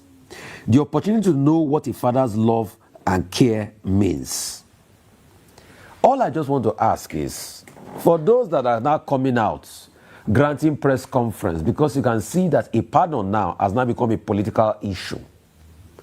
And that's to show you that the pardon should never have been done. A pardon that leaves other parties hurt. Were other parts of the family consulted before this pardon? So it shows that it should not have been done. But I want to ask them today, if the tables were turned, that it was the lady that is being pardoned today that was killed, will her family support the pardon? Because you see, it's so easy. Yorubas have a saying, "Entoba kuniti egbe," is because the man is dead now. He's not here to tell his story. Right. Let's be careful. Well, President Tinubu should stop wasting, or can I use the word, gifting out pardons like they are selling recharge card. These are the things. And it's very sad how political this pardon has become. We've not even scratched the surface on the likes of the pardon of Peru. Did you read Mahmoud Jaga's press release talking about whether or not the father was there? And that's why I said the people that raised, I don't want to go into their family conundrum. A biological father is a biological father. But the people that raised the deceased are the ones that wrote this, and they took a center page in this day. I think we should have also put their own write-up there up too. Because it's so easy now, after a child has been killed, then they say they are writing letters to pardon, to leave it like this. All right. A country that does not uphold justice, life will not be better for the citizens. Nigeria has just happened again. Nigeria has happened again, it appears. But the father has come out to say that, you know, he's forgiven Miriam and he wants Miriam to raise the children. Miriam had a baby in prison, a boy. Now she has a boy and a girl. Well, this is really, I believe, still a really sad tale at the end of the day. Well, in Katsina State, a shocking new footage showing dozens of heavily armed bandits on motorcycles mixing with a massive crowd has set social media abuzz, prompting questions about the whereabouts of security forces. The video, which has now gone viral, was reportedly captured during a peace dialogue in Bakori local government area during the Operation Safe Corridor initiative on Sunday, October 12. Let's take a look.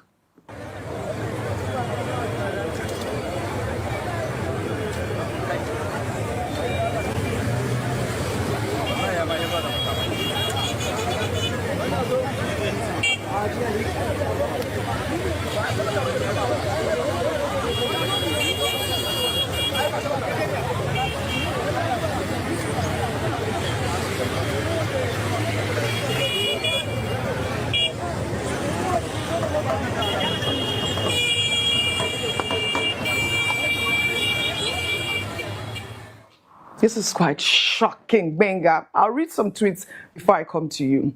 Adeyemi wrote on X, "We need help in this country. After watching this video, we must confront some difficult questions. Who is financing this sizable force? 1, AK-47s are not cheap. 2, the food they consume is not cheap. 3, the fuel for all these bikes is not cheap. Where are they buying it from and how do they acquire it in such large quantities? 4, the ammunition being used, where is it coming from? How do they communicate with one another via phone? To me, this is more than just a war. It's a cash cow for someone and a retirement plan for others. Even with the evidence in this video, I wouldn't be surprised if some powerful countries are involved. Nigeria is truly at war." That's what Adeyemi says. Amos says, "The same people terrorizing communities now sitting at the negotiation table like politicians. This country moves in circles. Every time they scream peace talk, what they really mean is pause until we regroup. It's the same tired script. The victims mourn while the culprits get refreshments and fuel money. Katsina deserves protection, not press conferences with those who cause the chaos." This was really, really heartbreaking to see. Over to you. Benga, please. Okay, thank you very much. Okay, I will just stop that right there. The reason why I have to play this video is to remind you all that we are calling on the release of Nnamdi Kanu here, while you can see that terrorists are gradually taking over this country, Nigeria.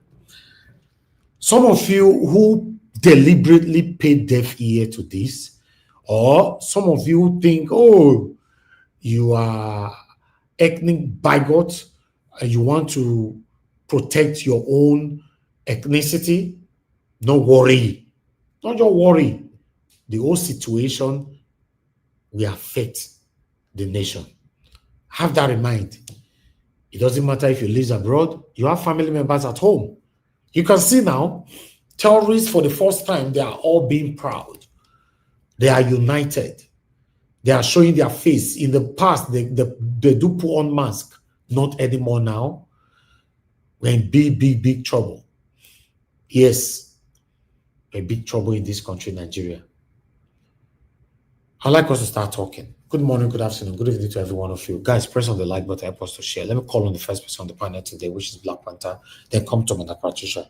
Black Panther, thank you very much, my brother, for your long wait. Good evening to you. Please talk to us. Let Madam Patricia go ahead. If I will not come before her. Okay, Madam Patricia, you as an elder stateful mother. Now, now Thank you. wow, Black Panther. Good evening, Mommy D. Mr. Elvis, good evening. Good evening to all the viewers everywhere, whether home or away. Good morning, good afternoon. Please like and share. It's important and support the channel. Good evening again, Black Panther. Great to have you on the panel too. Thank you. Anyway, Nigeria don't enter. I don't know whether na one chance I been na three chances. I don't know because the thing tire me. Just imagine the bandits that are, terrorists. They are not bandits. They are not just bandits. They are terrorists that are now, you know, mingling with so-called normal people. Those people are not normal anymore now. They've also been radicalized. Yes. So the country is in a big trouble, honestly. Gumi coming out to compare what is happening between Hamas and Israel with what they are doing, using a non-kinetic approach to appease these terrorists. Who negotiates with terrorists if you are not the sponsor? If you are not the one, if you are not involved in perpetrating the evil, if you are not involved in, you know, encouraging or funding the terrorist, who will be saying that anyone should go and negotiate with people that are violating and maiming and buying other people, taking other people's life and taking their land? So who does that? Look, I've been agitating too for South. If South cannot, if okay, it can be Southwest, South, maybe Southeast. I think South Nigeria, it's time we split the country because there is no point. There is no point. We can see what's going on already. We that are from the South, we can see that the North has been captured and they are accepting it because no one in the North came out to challenge Gumi. None of them came out to challenge him, which means they are okay with it. As long as they are okay with it, I think it's high time we start thinking of how we have to leave this contraction called Nigeria. Because there's no headway here. There's nothing to look forward for. I can't see it. The country when terrorists are flaunting whatever they are flaunting, and they are being given a red carpet into communities. So what is there to hold on to in this country called Nigeria? There's nothing. So it's high time we start agitating. We from the south, whether Yoruba or Hausa or Igbo, not Hausa, Yoruba, Igbo, the rest of us, Edos, Urobos, Ebibios, Calabars. It's time we come out and do the needful because we cannot wait till they regroup and also come and take over our land, our ancestral land, because that is what is the whole thing is heading towards. It will only take somebody that is naive or somebody that is delusional not to see what is ahead for them. When you can see the script already, you can see it is being played. It has been repeatedly played to you, and you are denying that it's not happening. So, for me, I think that is the call we should be making. And I'm still, in a way, thinking in my little way that maybe the defection from all these governors from the south, from the southeast now to APC, might be the consolidation of having to break this contraction. Maybe that's the reason. That's what is in it for them, And maybe they cannot come out to tell you now that this is what the end goal is. So I think there's something is promising them, which is Jagaban, that is making them jump ship. Not only because they want to connect to the center, there is something else. So I think that's what we should be looking at. I'm having to think like that because of the movement, the way things are going. So maybe that's the reason. It can just be in my own little way, like I said. I'm thinking that's what is playing here. But I cannot see how connected to the center will warrant anybody jumping ship. So if we look at it, the key positions, they are all from the south. So maybe this what is it's the final goal to split the contraction of Nigeria, because it's not a country. You cannot have two laws in one country, and you cannot have a selective justice. Like this woman that by her husband. The people that have been sentenced to death that Mr. Tinubu freed, the drug offenders, kidnappers, traffickers, human traffickers. These are hardened criminals now that were pardoned. Why you have someone like Nnamdi Kanu languishing there for agitating for a better country for his people? So Nigeria is the more you look, the less you see. Honestly. Because I didn't see that coming, that there will be a presidential pardon for this group of people.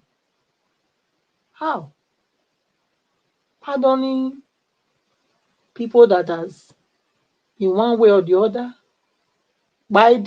send the other people to early grave, cut short destinies and dreams. So I don't whether by through drug, we know how many people life has been destroyed for drugs. And then you now pardon those ones that are bringing them into the country. I mean, come on. It's not done anywhere. If you do the crime, you're supposed to, spend the time. Yes. If you do the crime, you spend the time. That's what it is. If you do the crime, then you stay. You're supposed to be in there. You're not supposed to be released. Even if you want to release people, you want to pardon people, because you have that so-called constitutional right to pardon, then you're supposed to go in there yourself and do a thorough, investigation about the ones that are innocently placed there, unjustly placed there. Those are the people that you're supposed to free, not these ones that are convicted. Before they convict them, they find evidence they find the agencies. They find every fact to portray their claim that these people, they are the people that committed these offenses. So why pardon them? Pardon them as how? I don't understand it. All Nnamdi Kanu is there. I want to join Sowore to say free Nnamdi Kanu now. Him to be free has been long overdue. You cannot keep on holding him there. So free Nnamdi Kanu now. Free him. He is not done up to 1/10 of what the terrorists are doing. and you're giving the amnesty or whatever, you're giving them red carpet into the society. So it's enough. And Sowore, please keep doing what you are doing. And I will say everybody, not only Igbos, everybody in Nigeria should I'm come proud of out on the 20th. Everybody should come out. All the markets should be closed. At least let us stand for something. Because if we don't stand for something, then we will not stand for anything. We'll stand for You nothing. know? Yeah, we'll stay. Yeah, that's it. So it's better we stand for this. This is a just cause. Close the market. Let them know that injustice to one is injustice to all. We cannot continue like this. We cannot have selective judgments, your justice in the same country. Eh? The law is supposed to be equal for everybody. Nobody is more Nigerian than the other. So why are we treating one another as though some are more Nigerians than the other? Because we see it, you know, their antecedent speaks louder than what they do or what they say. Actually, what they do speaks louder than what they say. We say we are one Nigeria, but are we really one? So please, Mr. Tinubu, you are there now. Do the right thing. Do the right thing. Nigeria is long overdue. Supposed to be 100 years. 100 years with the amalgamation. If we cannot cope, let everybody go their way. That people have married, that's the excuse I'm hearing people are giving. Hey, we did intermarry, they did that. Nobody's saying you to intermarry. If you intermarry, it doesn't matter. People marry even from anywhere. Today, people marry from anywhere. That does not mean that because you are married now, okay, somebody married, maybe a Japanese marry a Ghanaian man. Eh? They still have their children. It doesn't mean that because of that now Japan and Ghana must live together. You know, that's not what it is. You can marry from anywhere. That you married, intermarried doesn't mean that we cannot split. You cannot, because of few of you who have decided to do that, put everybody in the same bondage. It's not right. That's selfish. At least if you've done that, it's your choice. All right, It's thank your you. choice. So we cannot be using that as a yardstick and say, oh no, it's not possible anymore. What do you mean it's not possible anymore? It's still possible, and we must do it because I cannot see any how we and this other side not can be together. Because, like I said, Gumi came out now. Nobody from their side spoke. Nobody challenged him. And I saw him the other day, Mr. Heavy, sorry, I saw him the other day dressing his son into the Nigeria whatever army or na Air Force. I mean, not the army, be that army and that day now. Just imagine that person, that kind of character is grooming. His child is already there. What do we look? This country, make the country, make the north go and let the south go. That's my own point of view because that's the only way it can work. I can't see it working without this this happening. Thank you. Thank you again, Mr. Carpenter. Now you can speak. Thank you. Okay. Thank you very much, Madam Patricia, for your submission and for your support for Nnamdi Kanu to be released. I appreciate you. Guys, I appreciate every one of you there. Help us to press on the like, help us to share. Black Panther, I guess you're ready now. Okay, you're still not ready. Yeah, I'm ready. Okay, talk to us. Thank you. Good evening. My brother,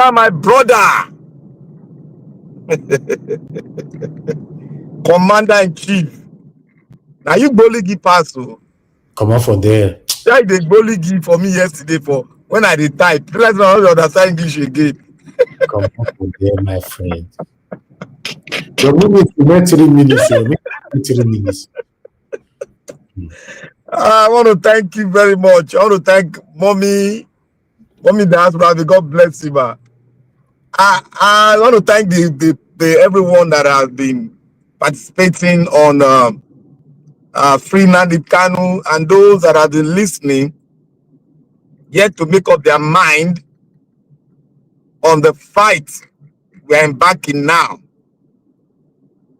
I guess you should sit down and listen so that you really understand the purpose and why Kanu must be free. I want to thank you all. What happened to Kanu can happen to anyone. Even the worst has even happened to us before. When Ken Saro-Wiwa was fighting for freedom, he was slain by the government in place then. So there's nothing like one of our vice presidents say, what kind of evil can they do to Nigeria again? If they can take a man that is agitating that he should clean his water, he should clean his farmland. If they can take them to a corner and slay them, what the highest evil can they not do again? Now I want to say, before I go further, I want to react to what our mother just said now. Madam Patricia said you split Nigeria is not going to split yet. You know why? The gangsters have shared themselves into the regions that will share themselves into the regions, and they have shared the wealth of the nation among the gangsters. They've shared it among, and they divided themselves into different regions in the country. That is why it cannot be shared. But one thing that will be very easy to get, but we look at it as so tough, is for us all to come out and said the no is no. If we come out in mass, we will change everything. But it looks difficult because majority don't want to pay sacrifice. Even for some to even come out to talk, it's even difficult. For some to even come out to talk, it's even more difficult because they're giving them money. Those not that it's so difficult. It's not difficult. It's just that we are not yet prepared. And that's why we're coming out to talk, to prepare our body and soul, so that at the tick of time, when the trumpet will be blown, nobody will care about whether I want to see tomorrow or not tomorrow. We won't go out with red colors of eyes and go and get it. Madagascar done it. Kenya did it. Many countries are doing it. You got to come out and fight the fight of your life. Because without it, we are nothing. Most of us that are outside now, that are thinking that, oh, I can't talk. You will not have a home. Let the headache blow your head off for hearing Nigerian wahala. If you allow the headache to take over you, you won't have a home to go back to. Now let us come to Kanu. I thank Omoyele Sowore. Like I said yesterday, I said you might have grudges, you might have different ideologies against the man, but don't throw away his message. His message is a shining light towards an actualization of what we have been clamoring on. Right here in this channel, and right down in the east, right down in the west, and in the far north. Freedom. And he has spoken and he has brought out his voice and spoke something about freedom. We have no other alternative than to join him, because he is a voice also in the struggle. That is why we have to, because the message is sent. We will not say we are not familiarized with it. It's a message you and I have been pursuing. So when we hear that message, even if the message comes from the most hated man on earth, but that message is our message. Those words are what we believe in. And those words, it's a shining light in the darkness, under the tunnel where there's no light. It's a shining light in the tunnel. That is why we must join hand with him to actualize it. That is why the East, the West, the North must join hand in that clarion call to take the great man, Kanu, out of the captivities of the wicked one, who have come to buy us, to slave us, to steal from us. That is their aim and objective while they are on earth. And we must fight against that.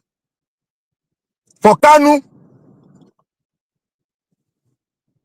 what is sustaining Kanu is our voice, is our heart, is our belief. Is whenever he looks back, he sees us. The Bible said, the people say, let the voice of the people is the voice of God. He sees God in us whenever he looks back. That is what is sustaining him. God is with him because what is happening to him, if it ordinary, it should have been gone by now. Because I've gone to study what our doctor told us. I went back to look at it again, and I now saw that this thing is more than what we think it is. And I thank God. I thank God. Somebody, it did not come from any one of us. It came from someone that has been there before. And that's the person of Sowore. We might have differences in ideology. We might have differences in different political beliefs. But there's one thing that brings us together, and that is voice of freedom. Voice of freedom. No man should be in captivity when he has not done anything wrong. When the highest court of the land said he's discharged and acquitted. When the man who was kidnapped from a country that have not denied it, and yet you want the man to face the same charges he has faced before, and took him all the way to the Supreme Court, and he won the case. He even won a case whereby the government should pay him more than hundreds of billions of naira, but they refuse. They will always refuse because that is their code of conduct. They are in disarray. They are vampires. They are traitors to humanity. And that is why they deserve nothing but down the 6 feet of the grave, down the 6 feet of the Mother Earth. That is where they deserve to be. You see, the Eastern Bloc leadership, they don't have, look, everything that the East have is the same thing. We all, every one of us that come from different tribes, is the same leadership we have in our tribe. It all bounds to how we react. When we react, the voices of the leaders in our state will be infinitesimal. You know your leaders are dustbins. Don't look at them. They are infinitesimal. You forge ahead as a freedom voice that will be heard all over the world because you stand for the voice, for truth. And anyone that stands for truth, he must have the way, and truth will stand. Nothing but the truth will stand forever. I want to say kudos to all the group, the lawyers, all of them that are participating, and all the market people that are participating, and all the intending citizens that are going to come out. Be strong, be steadfast. Let your heart be hardened against these people. Because if we don't do it, we'll hand over it to our children. And that is bad because they will not talk good about us when we are gone. Now we left these dirty things for them. Only God knows the reaction that will come from them. I want to say to the leadership of the East, If I were to give solution, the kind of way you go out for the rally, in every Eastern Bloc, all the senators, let them go and do that rally in their house. Block them, to choke them so that they won't come out. Choke them, they won't come out. So that they will feel the impact of the rally. I will continue on this because there's geopolitics on the terrorism that is happening in our country. It has a dimension that we need to understand so that we can see it clearly and know why our people are like this. Know why they become the host for the prey to feast on. Thank you, Nigeria. God bless you. All right. Thank you very much, Black Panther. Thanks for that submission. Your voice was very, very needed on this. Thank you. All right. My people, we're having, okay, before I come to the last person on the panel, let me take some calls. Tony Africa, thank you, sir, for calling in. Good evening to you. Talk to us. Everybody, I really thank you very much. You know that you will not be cutting my master. You know, I'll have to say, you know, the verse for me again now. Because where they had about the so-called warlords in Nigeria. There is no government in Nigeria. We have warlords. You know, warlords. You know, so if you're able to capture some portion of the or whatever, where there's oil, or so you can just dominate it. Like you now, you get one, I get one, and so it be. So there's no country. I really thank Madam Patricia, you know, for her analysis, and then Black Panther, you know, thank you very much. And then Obi must come out. May they kill him, they want to kill him, he wants to be president. So they will not kill him. Let him come out, let all the governors. That area that Black Panther just spoke to is very, very important. That you see, when the Rumani was trying to intimidate Rufai, this guy came out. Shiri Makinde, governor of Oyo City, came out, and then that was what prompted that stupid so-called warlords, the communist who managed to come out and explain how much it really costs per kilometer now. So Obi must come out, and all those governors must come out. You see, even though that I dislike Oshomole, I dislike that one, you do have someone waiting for a new stage. But in the speech, the time when they said that Batagon they give amnesty, when Northerners were angry, he said that our people are not militants. They are doing all the resources in our place. So that's what we want the Southeastern people should be doing. And they will be hammering on this point. So I consider you were trying to make some you were trying to beat some parables today. That if we not kill somebody, you know, and if we not support somebody, nobody can support him or her from outside. You know what I'm saying? So if the Igbo people don't want to even just talk, that means they are wicked. They don't want my master to come out and God will punish them. I told them, sorry, you know, so you cannot cause them. Yeah, you don't have to. They must come out. They must emulate other session. Look at the Northerners. You know, they will support their people. Why can't they support? Look, I don't people to support their people indirectly. And the other thing I want to tell you now, where they pay me now, and the rest of them will say that most of our obas and all those governors, ex-governors, they are buying land in Abuja. So how can you separate that country? You know, it's very difficult because this people, they are the vested interests. They have the vested interests. They don't care if I was able to occupy all our bushes and kill the citizen. But so the obas and the all those tamales, all those obese, all those plans for our land. You know, okay, thank you. Okay, thank you. Okay, I have one more call. There's someone that I've been calling since. It looks like it's the first time calling this platform, but let me return the call back so that it doesn't look like we ignore this particular person. So I'm returning your call back. I think this is America. So, oh, you're in another call, unfortunately. Okay.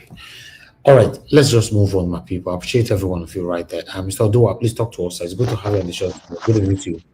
Okay. Good evening, Mr. Njawash. Yes, sir. Thank you very much for the good work, for your time and the effort. May God strengthen you more and more. Thank you. Good evening, Mommy Diaspora. God bless you for your good work, for all you have been doing for us. The Lord is your strength. Thank you, Mommy. We appreciate your effort. Good evening, commenters, listeners, and viewers, and the passerby. Good evening, everyone in the panel. Well, what will I say than to say that song, Nnamdi Kanu is another savior. It's not just a joke. Nnamdi Kanu is really a savior. Because all he predicted or all he said to Nigeria have come to pass. So why do they call Jesus Christ a savior? Because what he, according to what the Bible told them, is happening or happens. So Nnamdi Kanu is suffering today because he tell the Satan people to wake up from their sleep. And when people love material things more than themselves, more than how their life supposed to be, and this is what we see. That is why, my brother, you see that the Satan people are the one putting it into ethnicism, tribalism, or regionalism. It is the Satan people. Then why you see the same Satan people who even come from the same region with him are castrating him and saying he must undergo this, he must undergo that. Because the Satan people love material things more than their life, more than themselves. You see, the Nigeria government, the terrorists we have, in the north, they are one. I mean, do they not have a different region? Do they not have different ethnic or tribe in the north? But once they talk, all of them agree to it. Let me not say that they are being suppressed or oppressed or whatever. No, no, no, no, no. It is all of them agreement. And the Satan, that is why you see that when this thing happened, they will send the Satan soldiers, those our brothers that just they recruit newly, they will send them to all this, the northern military, which they are calling by the northern terrorist military, to go and destroy all of them. Then tomorrow they will still send our another brothers, military, who just enter soldiers or they call military, they send it to the north. Then all this their government of the north military, they will send it to go and wipe away all those our brothers. And the Satan people are still docile because they are still sleeping. They did not wake up to see the hierarchy is in the war and out of the war. I do say here that it is time for the Satan people to say, we will never go to the north and fight. There is nothing like it is you have to obey the command. It is not all command you obey. Because the man that is commanding you is the one that is still sending his brother to go and delete you out of life. Why is him not going himself? Is he not the same military? He should go, and when they delete him, then before you can ask, okay, let me help you. But our stupid brothers and sisters will tell you, if they put on that uniform, they will want to deal with their own brother to tell you that they are soldiers, they are this. The same soldier you are is the same soldier that these people that is destroying, terrorizing entire country, they are. But they are not against themselves. They are not intimidating themselves. Once one talk, all of them agree to it. Shegumi come and say the entire government of Nigeria should be dialoguing with a terrorist. That is what Israel did. Israel never dialogue with terrorists. Israel wiped Hamas. They wiped them in Gaza. They wiped them in the other country. A particular country, Israel never dialogue with them. If Chegumi, if it is stupidness could not let him to see, he should have understand that Israel never dialogue with terrorists. But because our Santa people are stupid, that is why they will say, we are one Nigeria. We are one Nigeria. You did not enter Saudi because you want to go and die in Sokoto or in Kano. You enter soldier so that you can protect Edo State, Delta State, Enugu State, Imo State, or your state, so on and so forth, or Benue State. That is the reason you enter soldier. But because of your lack of sense to think, you think, you now speak English, you now have wisdom. You went to one building school, the cock school, then that makes you supersede in life. No. The people you call Imajere, they have sense more than you. That is why they are the one who tell you what you will eat from your own food, the food that come from Nigeria data. And that is why they arrest Nnamdi Kanu, and then I call it a terrorist. We are not calling people terrorists. Anyway, my people used to say that it is the madman that always call people mad person. Because Buhari and his terrorist brothers and sisters they were quick to label Nnamdi Kanu that said, our farmland, we can no longer go. The certain people, your people can no longer go to farm. Your brothers and sisters, they are raping them. You are raping your wife. You can no longer travel from Edo to Abuja. You can no longer from Edo to Ore. But instead of our certain people to see those things, they started shouting, the federal government are called them terrorists. Federal government are called them terrorists. Whereby the terrorist is the federal government, because if you are not a soldier, you can't put on camouflage. So you see camouflage everywhere. On top of machine, they are calling them bandits. No, call them the Nigeria military terrorists that is terrorizing the country. Because if the Nigeria government said it is not, they are not their soldier, then they will have arrested them and discipline them. They will not negotiate with them. Because a certain man cannot put on camouflage. They will mess him up. They will molest him. They will make sure they tell him that you don't have rights. But everywhere in the note on those machines they call terror bandit and you see that it's more than a community. They are even a local government of their own. So you will tell me that it is not the entire note that plan those things that is affecting with the SAT. It is the stupidity of the SAT to say Nnamdi Kanu must go trial. Everybody that says so, or this one don't come out to protect. Everybody, all the Satan, whether the Yoruba, the Benin, the Calabar, the Igbos, everybody has to come out for this protest because Nigeria is no one at all. So if better, we just go on our own different way. Thank you, Mr. Najawosh. I just hope we can go on our own different way, because it's very obvious now that we are not one in this country, Nigeria. We are not. Thank you, Mr. Oduwa. Oga Pastor, thanks for coming in. You only have 5 minutes. Good evening to you, sir. Talk to us. You need to unmute yourself. Oh, we lost you in the process. Okay, before Oga Pastor to come back, let's listen to this. So I'm angry. Good morning, trenches. I don't want to cry.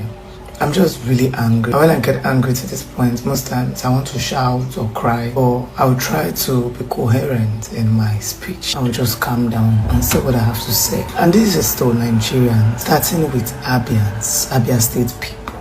I watched the speech of Oji Uzokalo. There's just this code in my system, as in, it just pained me.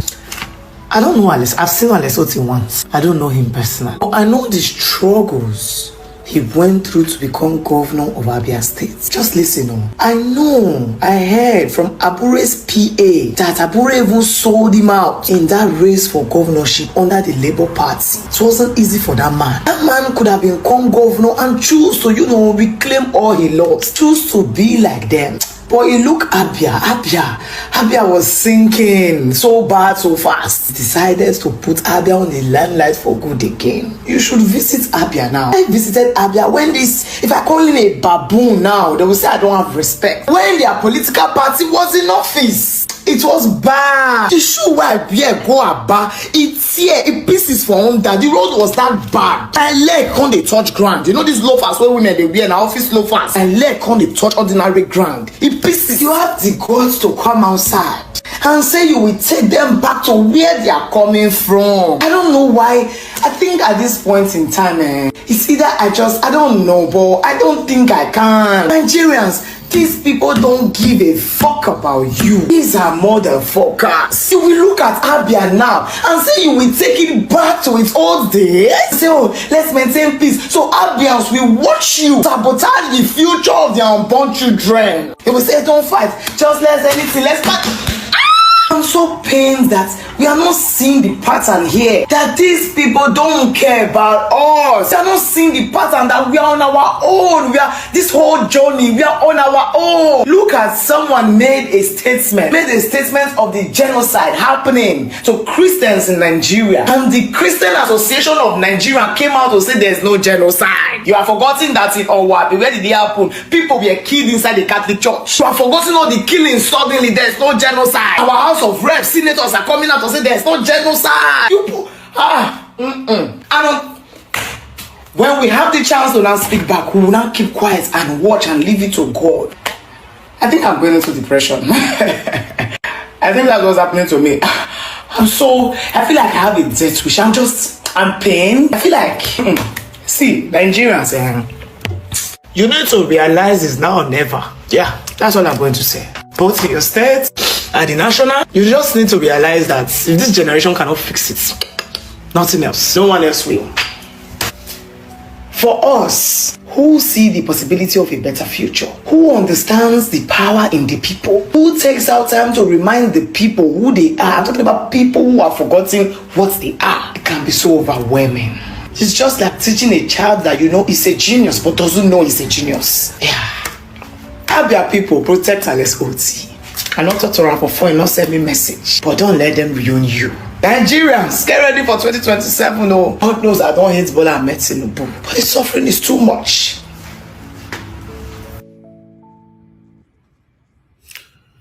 Wow, the suffering is too much. Meanwhile, in my own state, some of the people working for the satanic governor of Edo State, Modo Bebolo, the deputy governor, Eda brother, remember the deputy governor, Eda brother, that was arrested the other day by his own brother, the deputy governor of Edo State, allegedly, is now singing the praises of these people after he was released from prison.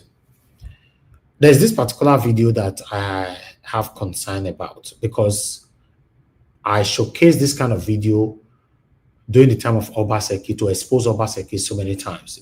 We call them Biscuit Road. Watch this.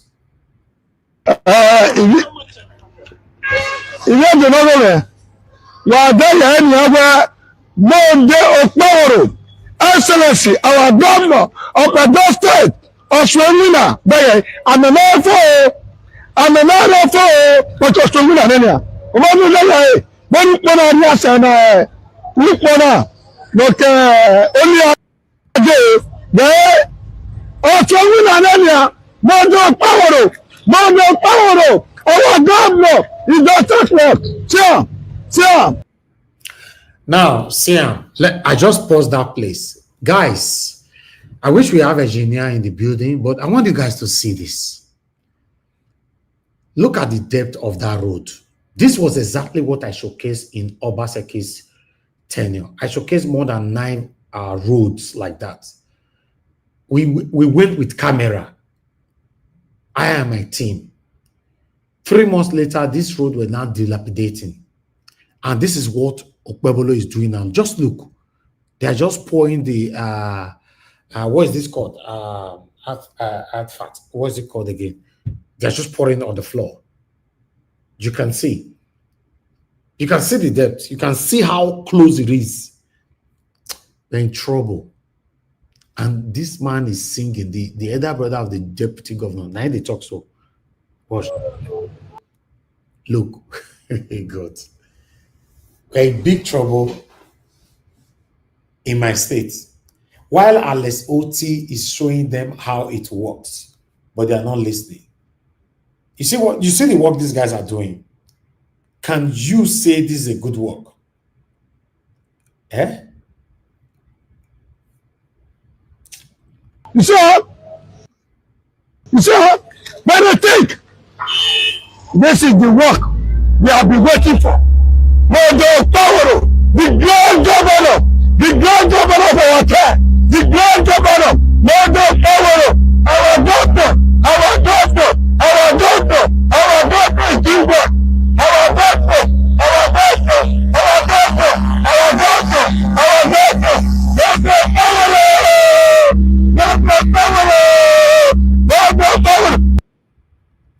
Okay, we started seeing all these after he was released from prison, and that's what we are seeing now. Now, wow. Meanwhile, Nigeria watch. yes, sir. You know the reason why we support, not that you don't know this man bad, he get very bad record. But the reason why we supported him was that he came out speaking the truth and showing it physically.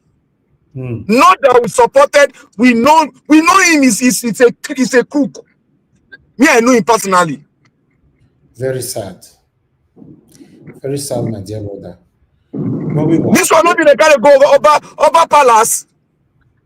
They cannot go now. I get the picture, I get the tape. When they cross him, it's very unfortunate. That was the exactly road, some of the road that I showcased during the time of Obasanjo's tenure. It is called Biscuit Road. I promise you all. 3 months from now, that road does spoil. 3 months from now. But meanwhile, let's have our final submission. But let's watch this video before we have our final submission. Without BVA. My voice. His Excellency. I greet you. Yes, sir. Nice work. Yeah, we are doing it now. You know that 2027 election is fast approaching. I need to tighten my toggery. As usual. Yeah, so I've come to release some of the inmates that helped me last election. You see those ones that you used before? Yes. Okay, just tell him the names of those ones that you want so that he can arrange them for you. Your Excellency, the names of the inmates. They didn't want Mama. Kodo. Yeah! And Scorpion. Yeah! Your Excellency, these are condemned criminals. They unalived about 16 officers last election and about 20 civilians. Your Excellency, I'm not sure. Are you playing? What type of playing? Chupo, what's happening? You see why you have to obey your superior, whether right or wrong. Yes, like this, you don't lose your job. Wow. Just go and do whatever the governor says. I'm the new sheriff in town. Governor, how many things do you want? I mean, in Dinka. Oh, 3. God have mercy upon us. Calm down. Jesus! Ndike. How's it been? Chairman, when would they give us? You know the rituals. Only I can go take for this place. Don't worry about food. You are coming with me now. Abana. Put it inside you. This election go. I've come as usual for the 2027 election.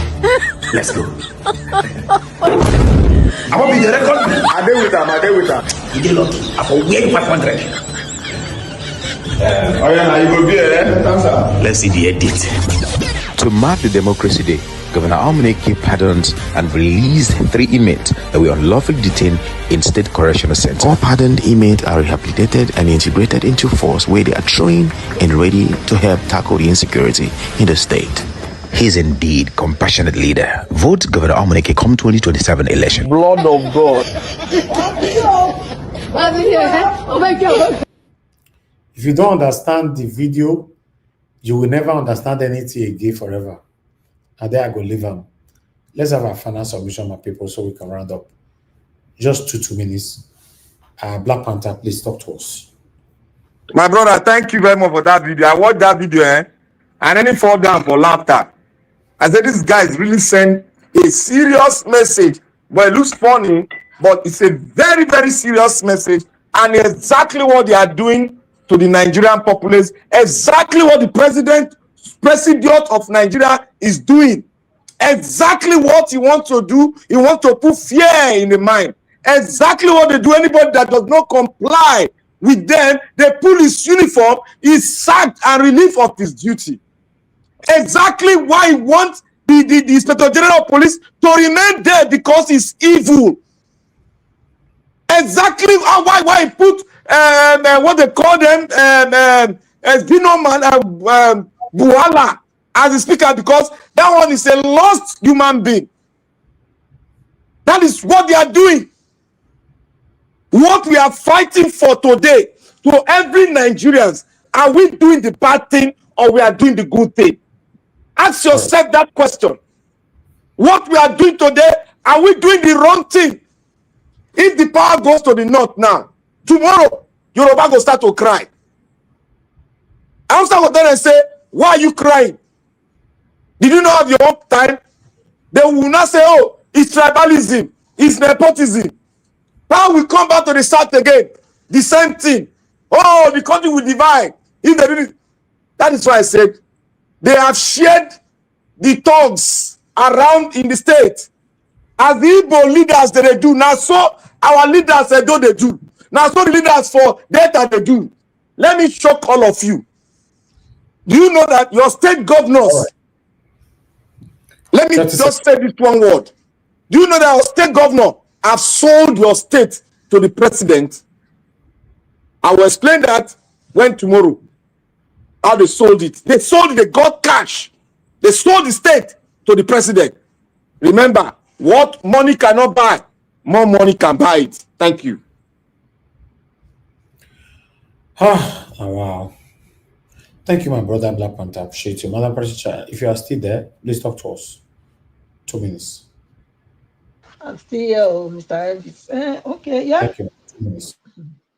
The similarity with the film we watch now, that is exactly what has been planned. You know, because these people, they say they pardon. Of course, they have a purpose for their pardon. They are not just being pardoned. They are going to use them for something sinister. So that's why they were pardoned. But nonetheless, the ball is in Nigerian people's court, you know, especially the South. Yeah, we are the ones to take the bull by the horn and say this far, and we are not crossing this line, you know, because I believe that if we come together and say no, these people, they will have to back off, because how many are they? How many are they? They are not as many as they portray themselves. So Nigerians need to wake up and do the needful.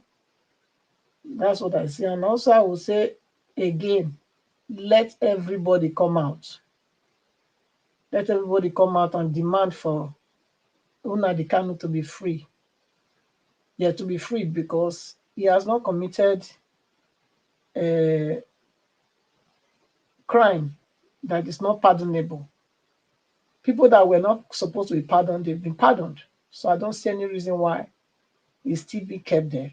So I will still tell them again, Nigeria government, All right, thank free you. Kanu now. Tinubu, let him go. You have the powers. Pardon him as you have pardoned the worst criminals ever that were condemned in Nigeria. So pardon him. No court has convicted him. So pardon him. Yeah. Thank you. I'll leave it there. Thank you. Thank you very much, Madam Patricia. God bless you, man. Thank you for your submission. Okay, Mr. Odoa, your 2 minutes, sir. Thank you, Mr. Najawash. I join my voice with Sowore and meaningful Nigerians, the certain people or the middle belt or whatever, meaningful Nigerians to say, free Nnamdi Kanu now, free it without condition. Because Nnamdi Kanu did not do single evil against the Nigeria state. It is the Nigeria state that is doing evil against Nnamdi Kanu and other Nigerians. So we that have the heart of human, join our voice, say free Nnamdi Kanu. We don't care to know whether you are from the south, from the north, from the east, of the west, or from the center, or from the leg. Free Nnamdi Kanu, because the people that are supposed to be in prison are the one that the government is celebrating. And that is why they are telling what do they call Dane Buhaha, telling that there is not a genocide in Nigeria, no Christian and Muslim, and even with our useless or mockery, say he bring people from America to come and tell them that is a mockery should bring people from America to go and show them all these terrorists that is being paraded themselves with AK and other rifles and launchers in the street, that they said they are not killing Christians. He just listen. They should tell also the people he brought from America that what the Nigerian government has done to know that it's not the Nigerian government that are the terrorists that is really dealing with the killing Nigeria. Because it is only when your government is a terrorist that is where you can dialogue with terrorists. It is only where your government is a terrorist that is where people can wear camouflage. You will not hold them accountable. But when others wear it, then you will hold them accountable. Those who they said is terrorists are wearing camouflage. You don't hold them accountable. You did not arrest them. You did not punish them, and you are still giving them money. And Sheikh Gumi is still telling you to dialogue with them. How will you? Is there any country that dialogue with terrorists apart from Nigeria that we are seeing federal government? Even Tinubu went to Benue and tell you that Benue people should live in peace with terrorists. So automatically they are telling you these are their boys, they are their machines that they are using to make sure you Nigerians, the real Nigerians should no longer to live in their own land. And that is why Tinubu collect entire Lagos from the Lagosians. So my people, all of us, one voice, free Nnamdi Kanu, and those who can be in the field, please be on the field, because the terrorists and the government is not more than the Nigerians. Thank you, Mr. Najawash. Thank you very much. Thank you, Mr. Odoa. God bless you, sir. Yes, that Monday, by God's grace, we are going to be live from that 7 a.m. here to make sure that we cover everybody that is holding camera for you that day. You know, we'll be showcasing all of them here by God's grace. Mr. Pansat, it's good to have you on the show. Good evening to you, sir. You have 5 minutes. Talk to us. 5 minutes. Thank you very much, sir. I appreciate it. Thanks, Start off by saying hello to Mommy Diaspora, who's in the comment section. And then, of course, the panelists led by Mr. Elvis himself. I've been listening all through the show. I've been busy on the road and stuff like that, but the connection has been tenuous at the minimum. Let me say that one of the trap we fall into in Nigeria is discussing things over and over because we're passionate people. Things that are settled. There are a lot of things that are settled already. One of them is that we have a constitution, and that constitution, though shambolic, is our constitution. Until we either change it, scrap it, or amend it. That's the rules that we live by if we're Nigerians. So, in that constitution, our economy is a capitalist economy. It's not communism. It's nothing else, but it's capitalism, market-driven economy. Our mode of government is democracy. That's the government of the people, by the people, for the people. Stuff like that. Those are settled. It's not for debate. When anybody comes on a platform and that's what they're talking about, that's what it is. It's not like that's what they like. There's no choice about that. So all those, I want to make sure they go into the column of settled. Now, in that constitution, it gives us the right to protest our government. It gives us freedom of speech. It gives us freedom of religion. Within that, you don't have to even be religious. It's up to you. And other freedoms that we enjoy, most of those are redundant because they're given to us by God himself. So even if the Constitution doesn't give it to us, we came with it. These are rights given to us by God. And that, of course, is also tertiary rights that we get from the United Nations, of which Nigeria is a signatory to those things. So all those things are settled. We have the right to protest, peaceful protest, and all that. So I hope we're not here to debate those. Now, being Nigerians, there are things that we already know. These things are settled in that country. It's not up for debate. So when we assemble, I don't know how clever we're going to become to be able to cut off things that are settled. We don't come here to talk about those things. Even if somebody disagrees with it, that's their business. It's not going to take our time because it's already settled. So now coming down to this protest, Sowore gets a lot of credit for putting his effort into this, and he's doing a fantastic job doing it. Everybody loves Sowore, obviously, because he pursued the truth and he pursued, just like Mr. Elvis does here on a daily basis. Mr. Elvis pursues the truth. Now, I do disagree with him sometimes when he makes a mistake, obviously. He's not inerrant, right? Same thing with Sowore. He's not inerrant. One of the mistakes he was making was going it alone. I emphasized that yesterday. So those of us who came and we criticized Sowore, we love Sowore. He's one of us. He's a progressive. He loves his country and he's trying to do the best he can. So when he changed on the 7th of this month, he says, I'm going to jettison one of my ways just for releasing Nnamdi Kanu. I'm no longer going to be picky. I'm going to let everybody come together and do it. So a lot of kudos go to him, because just imagine, I've been listening on this platform and other platforms. I haven't seen one Nigerian really be against release of Mazen Nnamdi Kanu or even qualify it. Everybody now who is reasonable. Now, if you go into the cracks and crevices of social media, you will see some cowards talking nonsense behind the screen and all that. But most Nigerians who are usually reasonable, just imagine what kind of power that Sowore has. He's been able to change the narrative in just a couple of days, because his cause is just, and he's doing a very, very good job. And we pray and we support him, and we're going to do the same thing now.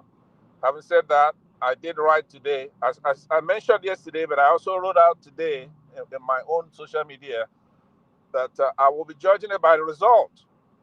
I don't want this thing stopped because you have thugs do some kind of violence. I want those thugs crushed. Now, but let me conclude this by saying that if the Nigerian government are listening to me, this is just one out for them.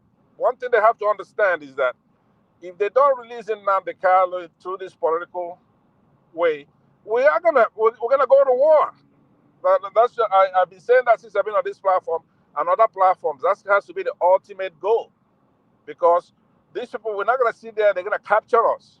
No, we're not gonna. The people from where I'm from the southeast, we'll go back to war. We've been to war before. Just for those who don't know, so it's not talk. We're not gonna be taught how to protest, because war is bigger than protest. So when we go to war, we're going to take over that country, and I can assure you of that. There's two ways Nigeria can go ahead and release Nnamdi Kanu right now, because he was captured and we were disgraced when they did that. It was a very shameful thing, and it's part of all the humiliation the Igbos have been going through. But it takes a lot to get a nation to anger, to go to war. It takes a lot of provocation. So this is one provocation. We were all ashamed when they did that. Everybody were laughing at us, because you got all this population. Then what are you going to do? These Fulanese are doing this to you. They're doing this. But I remind those people who say that the last time we went to war, we did touch the Sadwana of Sokoto was not untouchable. The premier, who's like the president of Nigeria at the time, was not untouchable. So it's a violence that's going to, this time, we're going to take over that country and go all the way to Chad, and we can do it. So I'm saying release him, like everybody's pleading with you. All right, thank you. We're not pleading because we're weak. Let me just Thank you, Mr. Pansat. Yeah, let me round up 1 second, sir. So we're not pleading with you because we're impotent. We're pleading with you because nobody wants violence, nobody wants war. That's why we're pleading with you. Release him. Let's move the country forward. Everybody, Ohaneze begged you before the Ohaneze chairman died. He went to Buhari and begged him and did everything. We've done everything. So please, I thank Sowore. More grace to Sowore. We're behind you. Get it done. But if you don't do it, don't worry. If it's what they want, that's what they're going to get. Thank you very much. Thank you, Oga Pansat. Oga Shimize, it's good to have you here. You have same five minutes. Thank you, sir. Brother, let me call it the way you guys see you and the Black Panther. My brother. I can see you. Thank you, sir. Yeah, I greet everyone. Mama and Diaspora, I greet you for all you do. I greet Niger Watch family. I greet you all. Good evening, all everywhere you are. Thank you, Niger Watch. I don't know if you play. I didn't see any of your video, but I'm gonna talk randomly. I didn't know whether I play Mondo Bobolo and the cap issue, cap something. Did you play it? Please, Niger Watch, please answer me. No, I didn't, but I saw it. It's here, but I didn't play it. I should leave it. I don't know. Maybe I You leave can it. talk about it. It doesn't matter. You can. Okay. You see, I saw that. You see, this governor. Sorry, Edo people. I'm sorry for you guys. Sorry to say that person is not a governor. Believe me. How do you say if anybody didn't wear a cap of Turumbu cap and Turumbu cap, that's age, that's design, he won't come to the executive meeting. Man, what are we in Nigeria? What are Nigeria turning into? Why not govern your state and leave this stupid politics you're playing around? For me, it doesn't make sense. There's so many things that around Edo State is supposed to, the affair is supposed to do. You're not talking about turumbu. All this is all about 2027. Eh? What are you going to gain, or what are you going to achieve if someone doesn't wear the cap? If you put on a native, and if you don't put on the cap, then you will go back. If you wear the suit, you're fine. You can come in.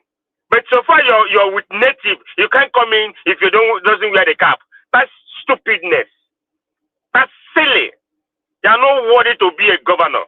In fact, you're a tout. You're an agbero.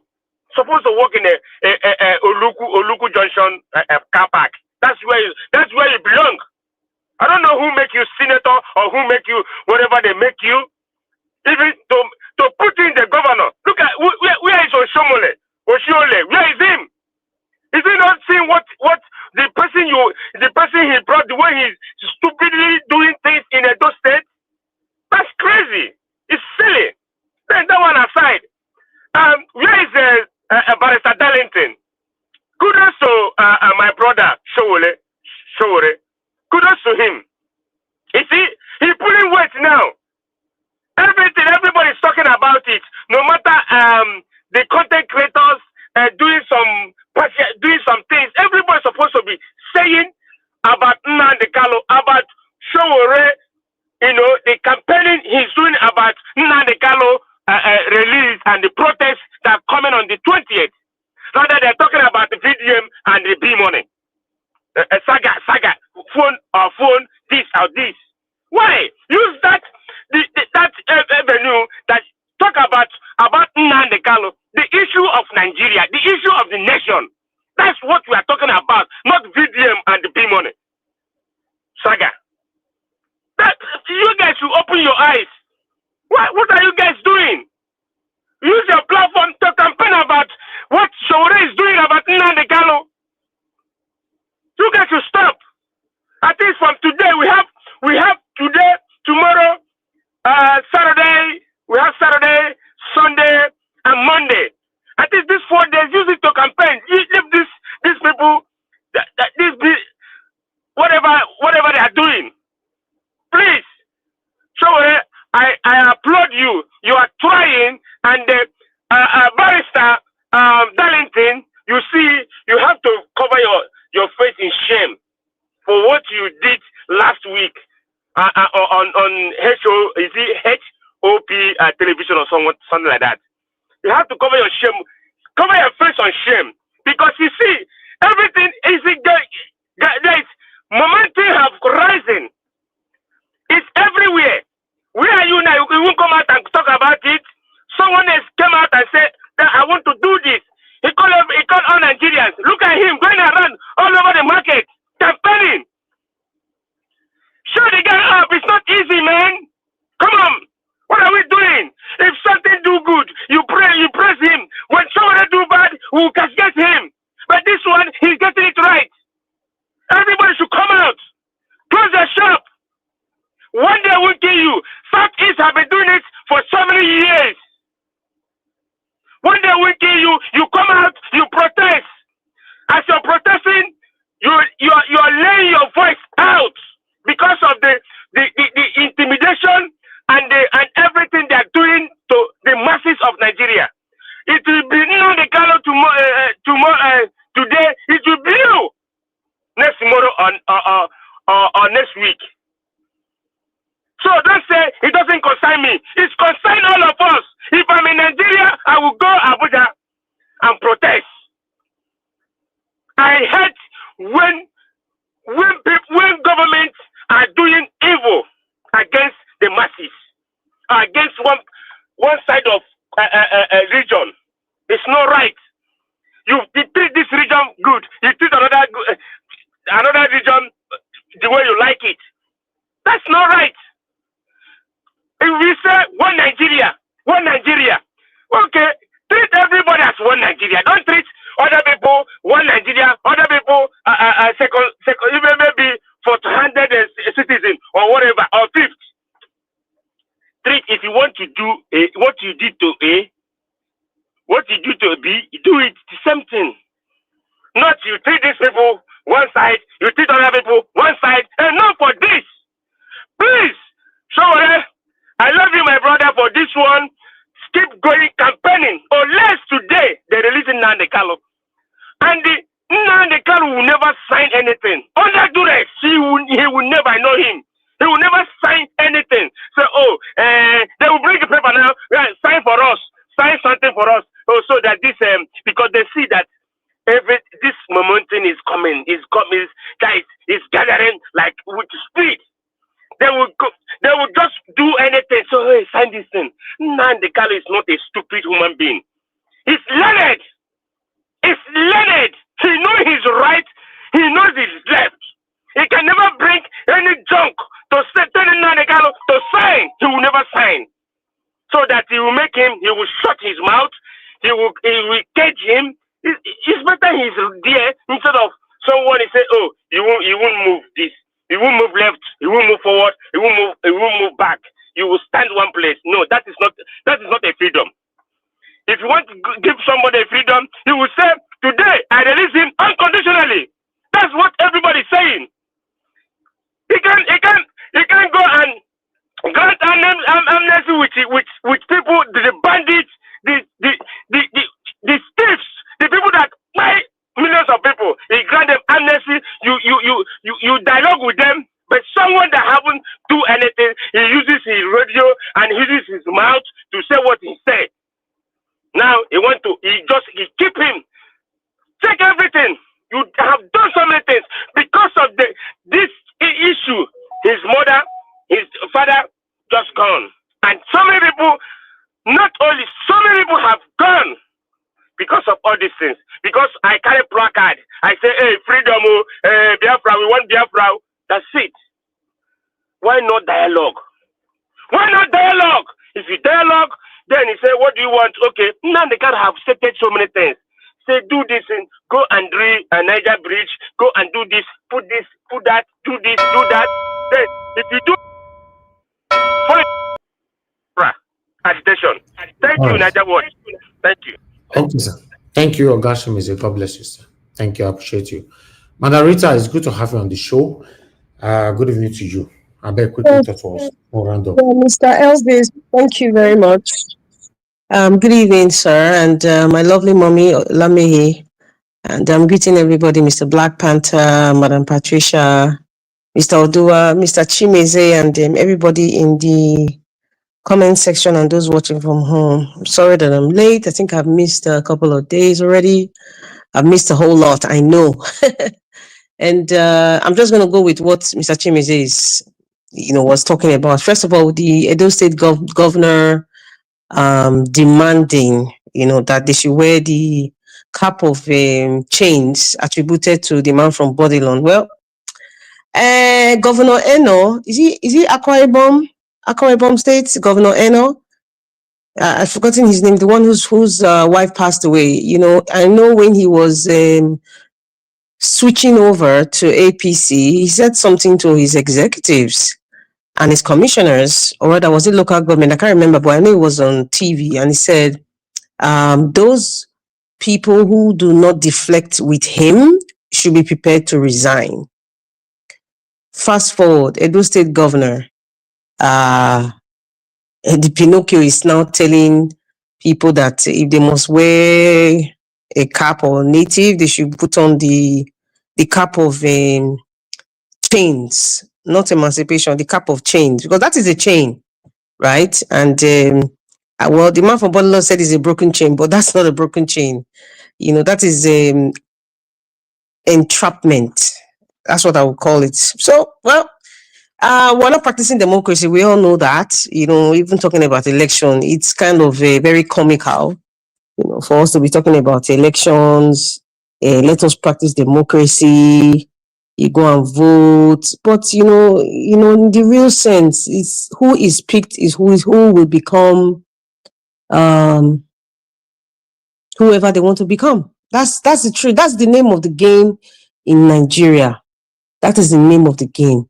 Unfortunately, this is where we are today, and it's going to get worse. Now, fast forward to Nnamdi Kanu's release. I see what you put there, like free Nnamdi Kanu now. Yes, hashtag.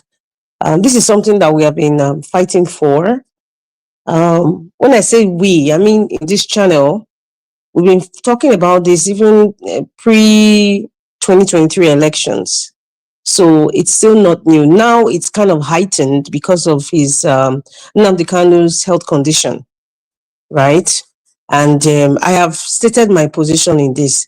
Okay, let me just put it this way. I pray and I hope that Nnamdi Kanu will be released anytime soon. That is my prayer. Apart from his health, I pray that he's able to meet with his family and be with his family. That is my prayer. That is my prayer. And I pray that this man would not be murdered in prison. However, when we are talking about agitation, when we are trying to fight for somebody to be released, somebody who was kidnapped to be released, we all know that there are agents everywhere. This is any society that would always want to capitalize on that, even if it seems that they have good intentions. Of course, they have to be convincing. They have to touch on the emotions of people. They have to be extra convincing in order for them to be believed. My position on this Sowore's quest, or I'll call it experiment, on the emotions of a majority of Nigerians who love and care for Nnamdi Kanu, because I'm using the word Nigerians, not Igbos, because it's really not about Igbo. I'm not an Igbo woman, but my prayer, I just said, is for this man to be released unconditionally. Just like we have the case of what's this man that's in Germany, that is in Sweden now, Mr. Ekpa, Guguran Ekpa. He capitalized on the sit-at-home order. He capitalized on what IPOB is truly fighting for. He capitalized on what Nnamdi Kanu was really fighting for his personal gain. Thank God he's locked somewhere in the gulag. I really don't care. In every society, we have people like that. And for me, I don't care what anybody says. I see Sowore, Omoyele Sowore, capitalizing on that. His effort would have to be convincing. His effort right now is sensitive to many people who love and care for Nnamdi Kanu. So you would not see any other reason why someone like me will come out and say, what are you saying? He has made an effort for him to even go around in the market convincing people that Monday everybody's fine. I pray that Nnamdi Kanu will be released anytime soon. However, the man behind this seemingly caring, convincing, emotionally targeted love for Nnamdi Kanu is what I don't trust.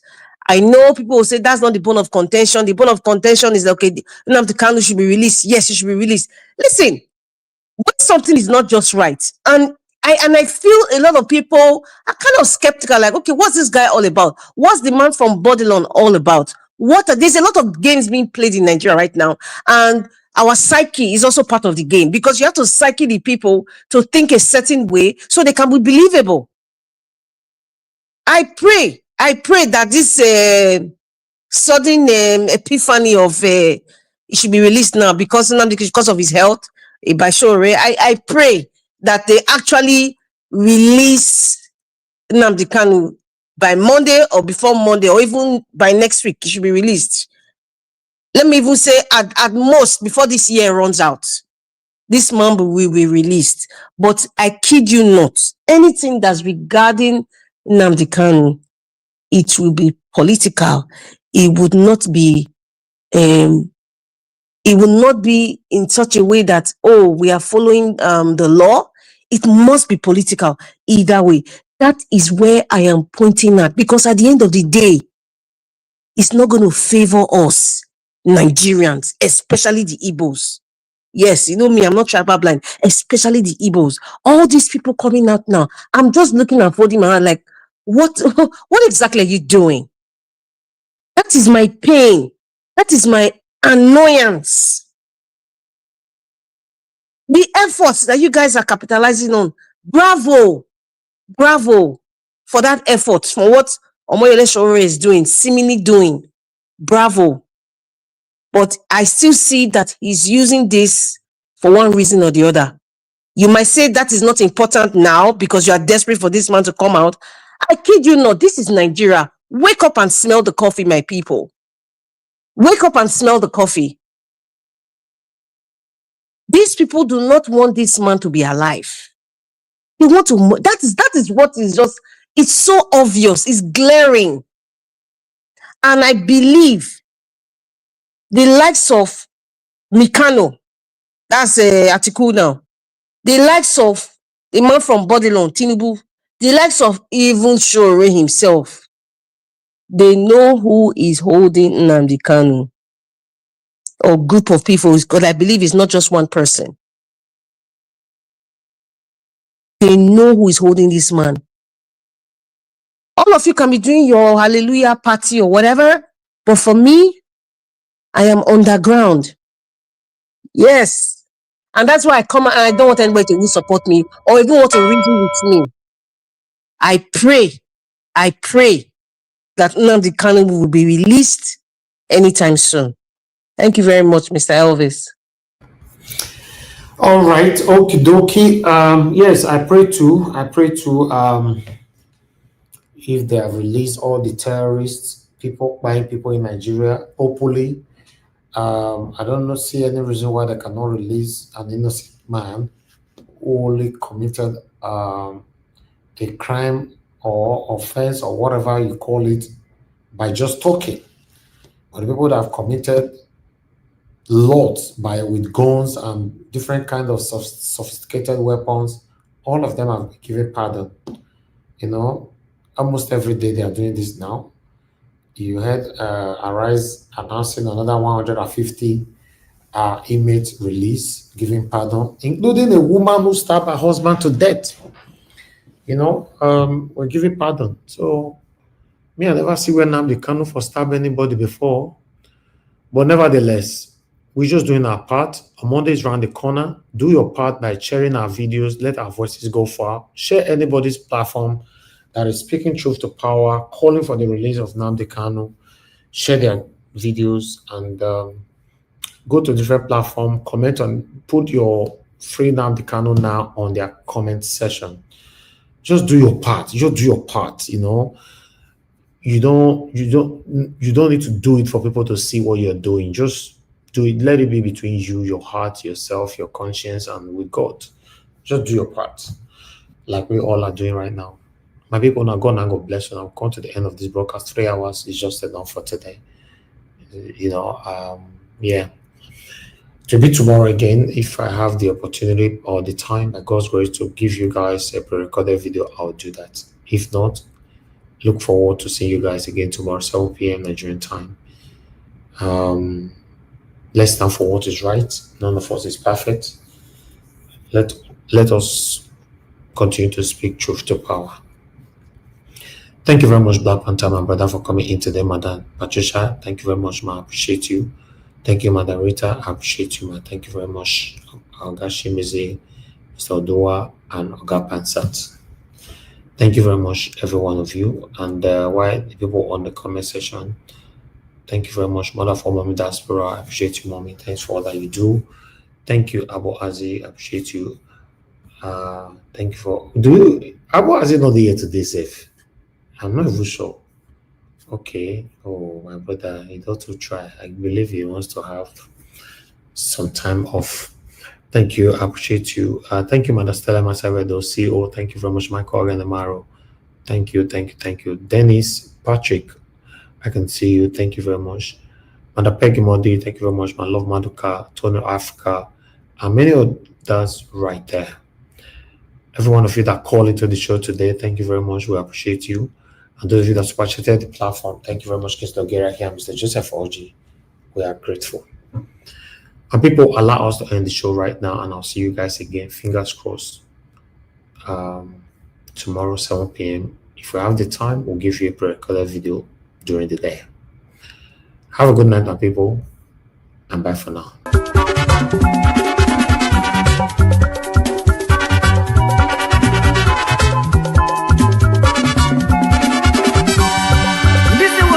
In this world, all of us today in motion. Everybody there in motion. Moving to our various stations. As we there in motion, make we do good to ourselves, yo. Make we do good to our neighbor. Before we reach our station,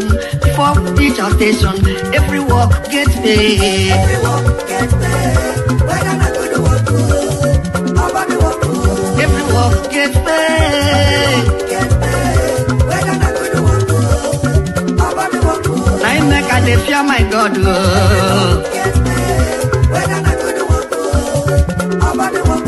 I make a dey fear my Maker.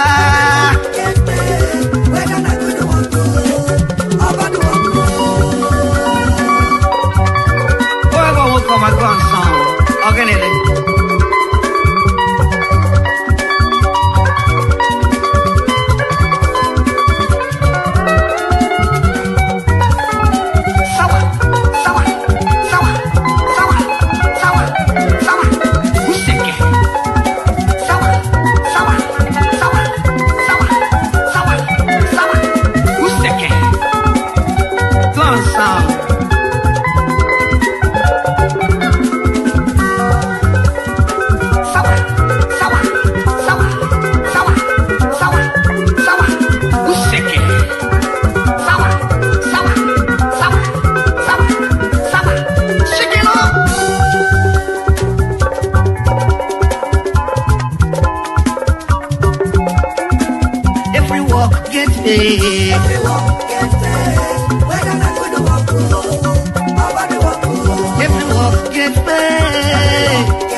My God,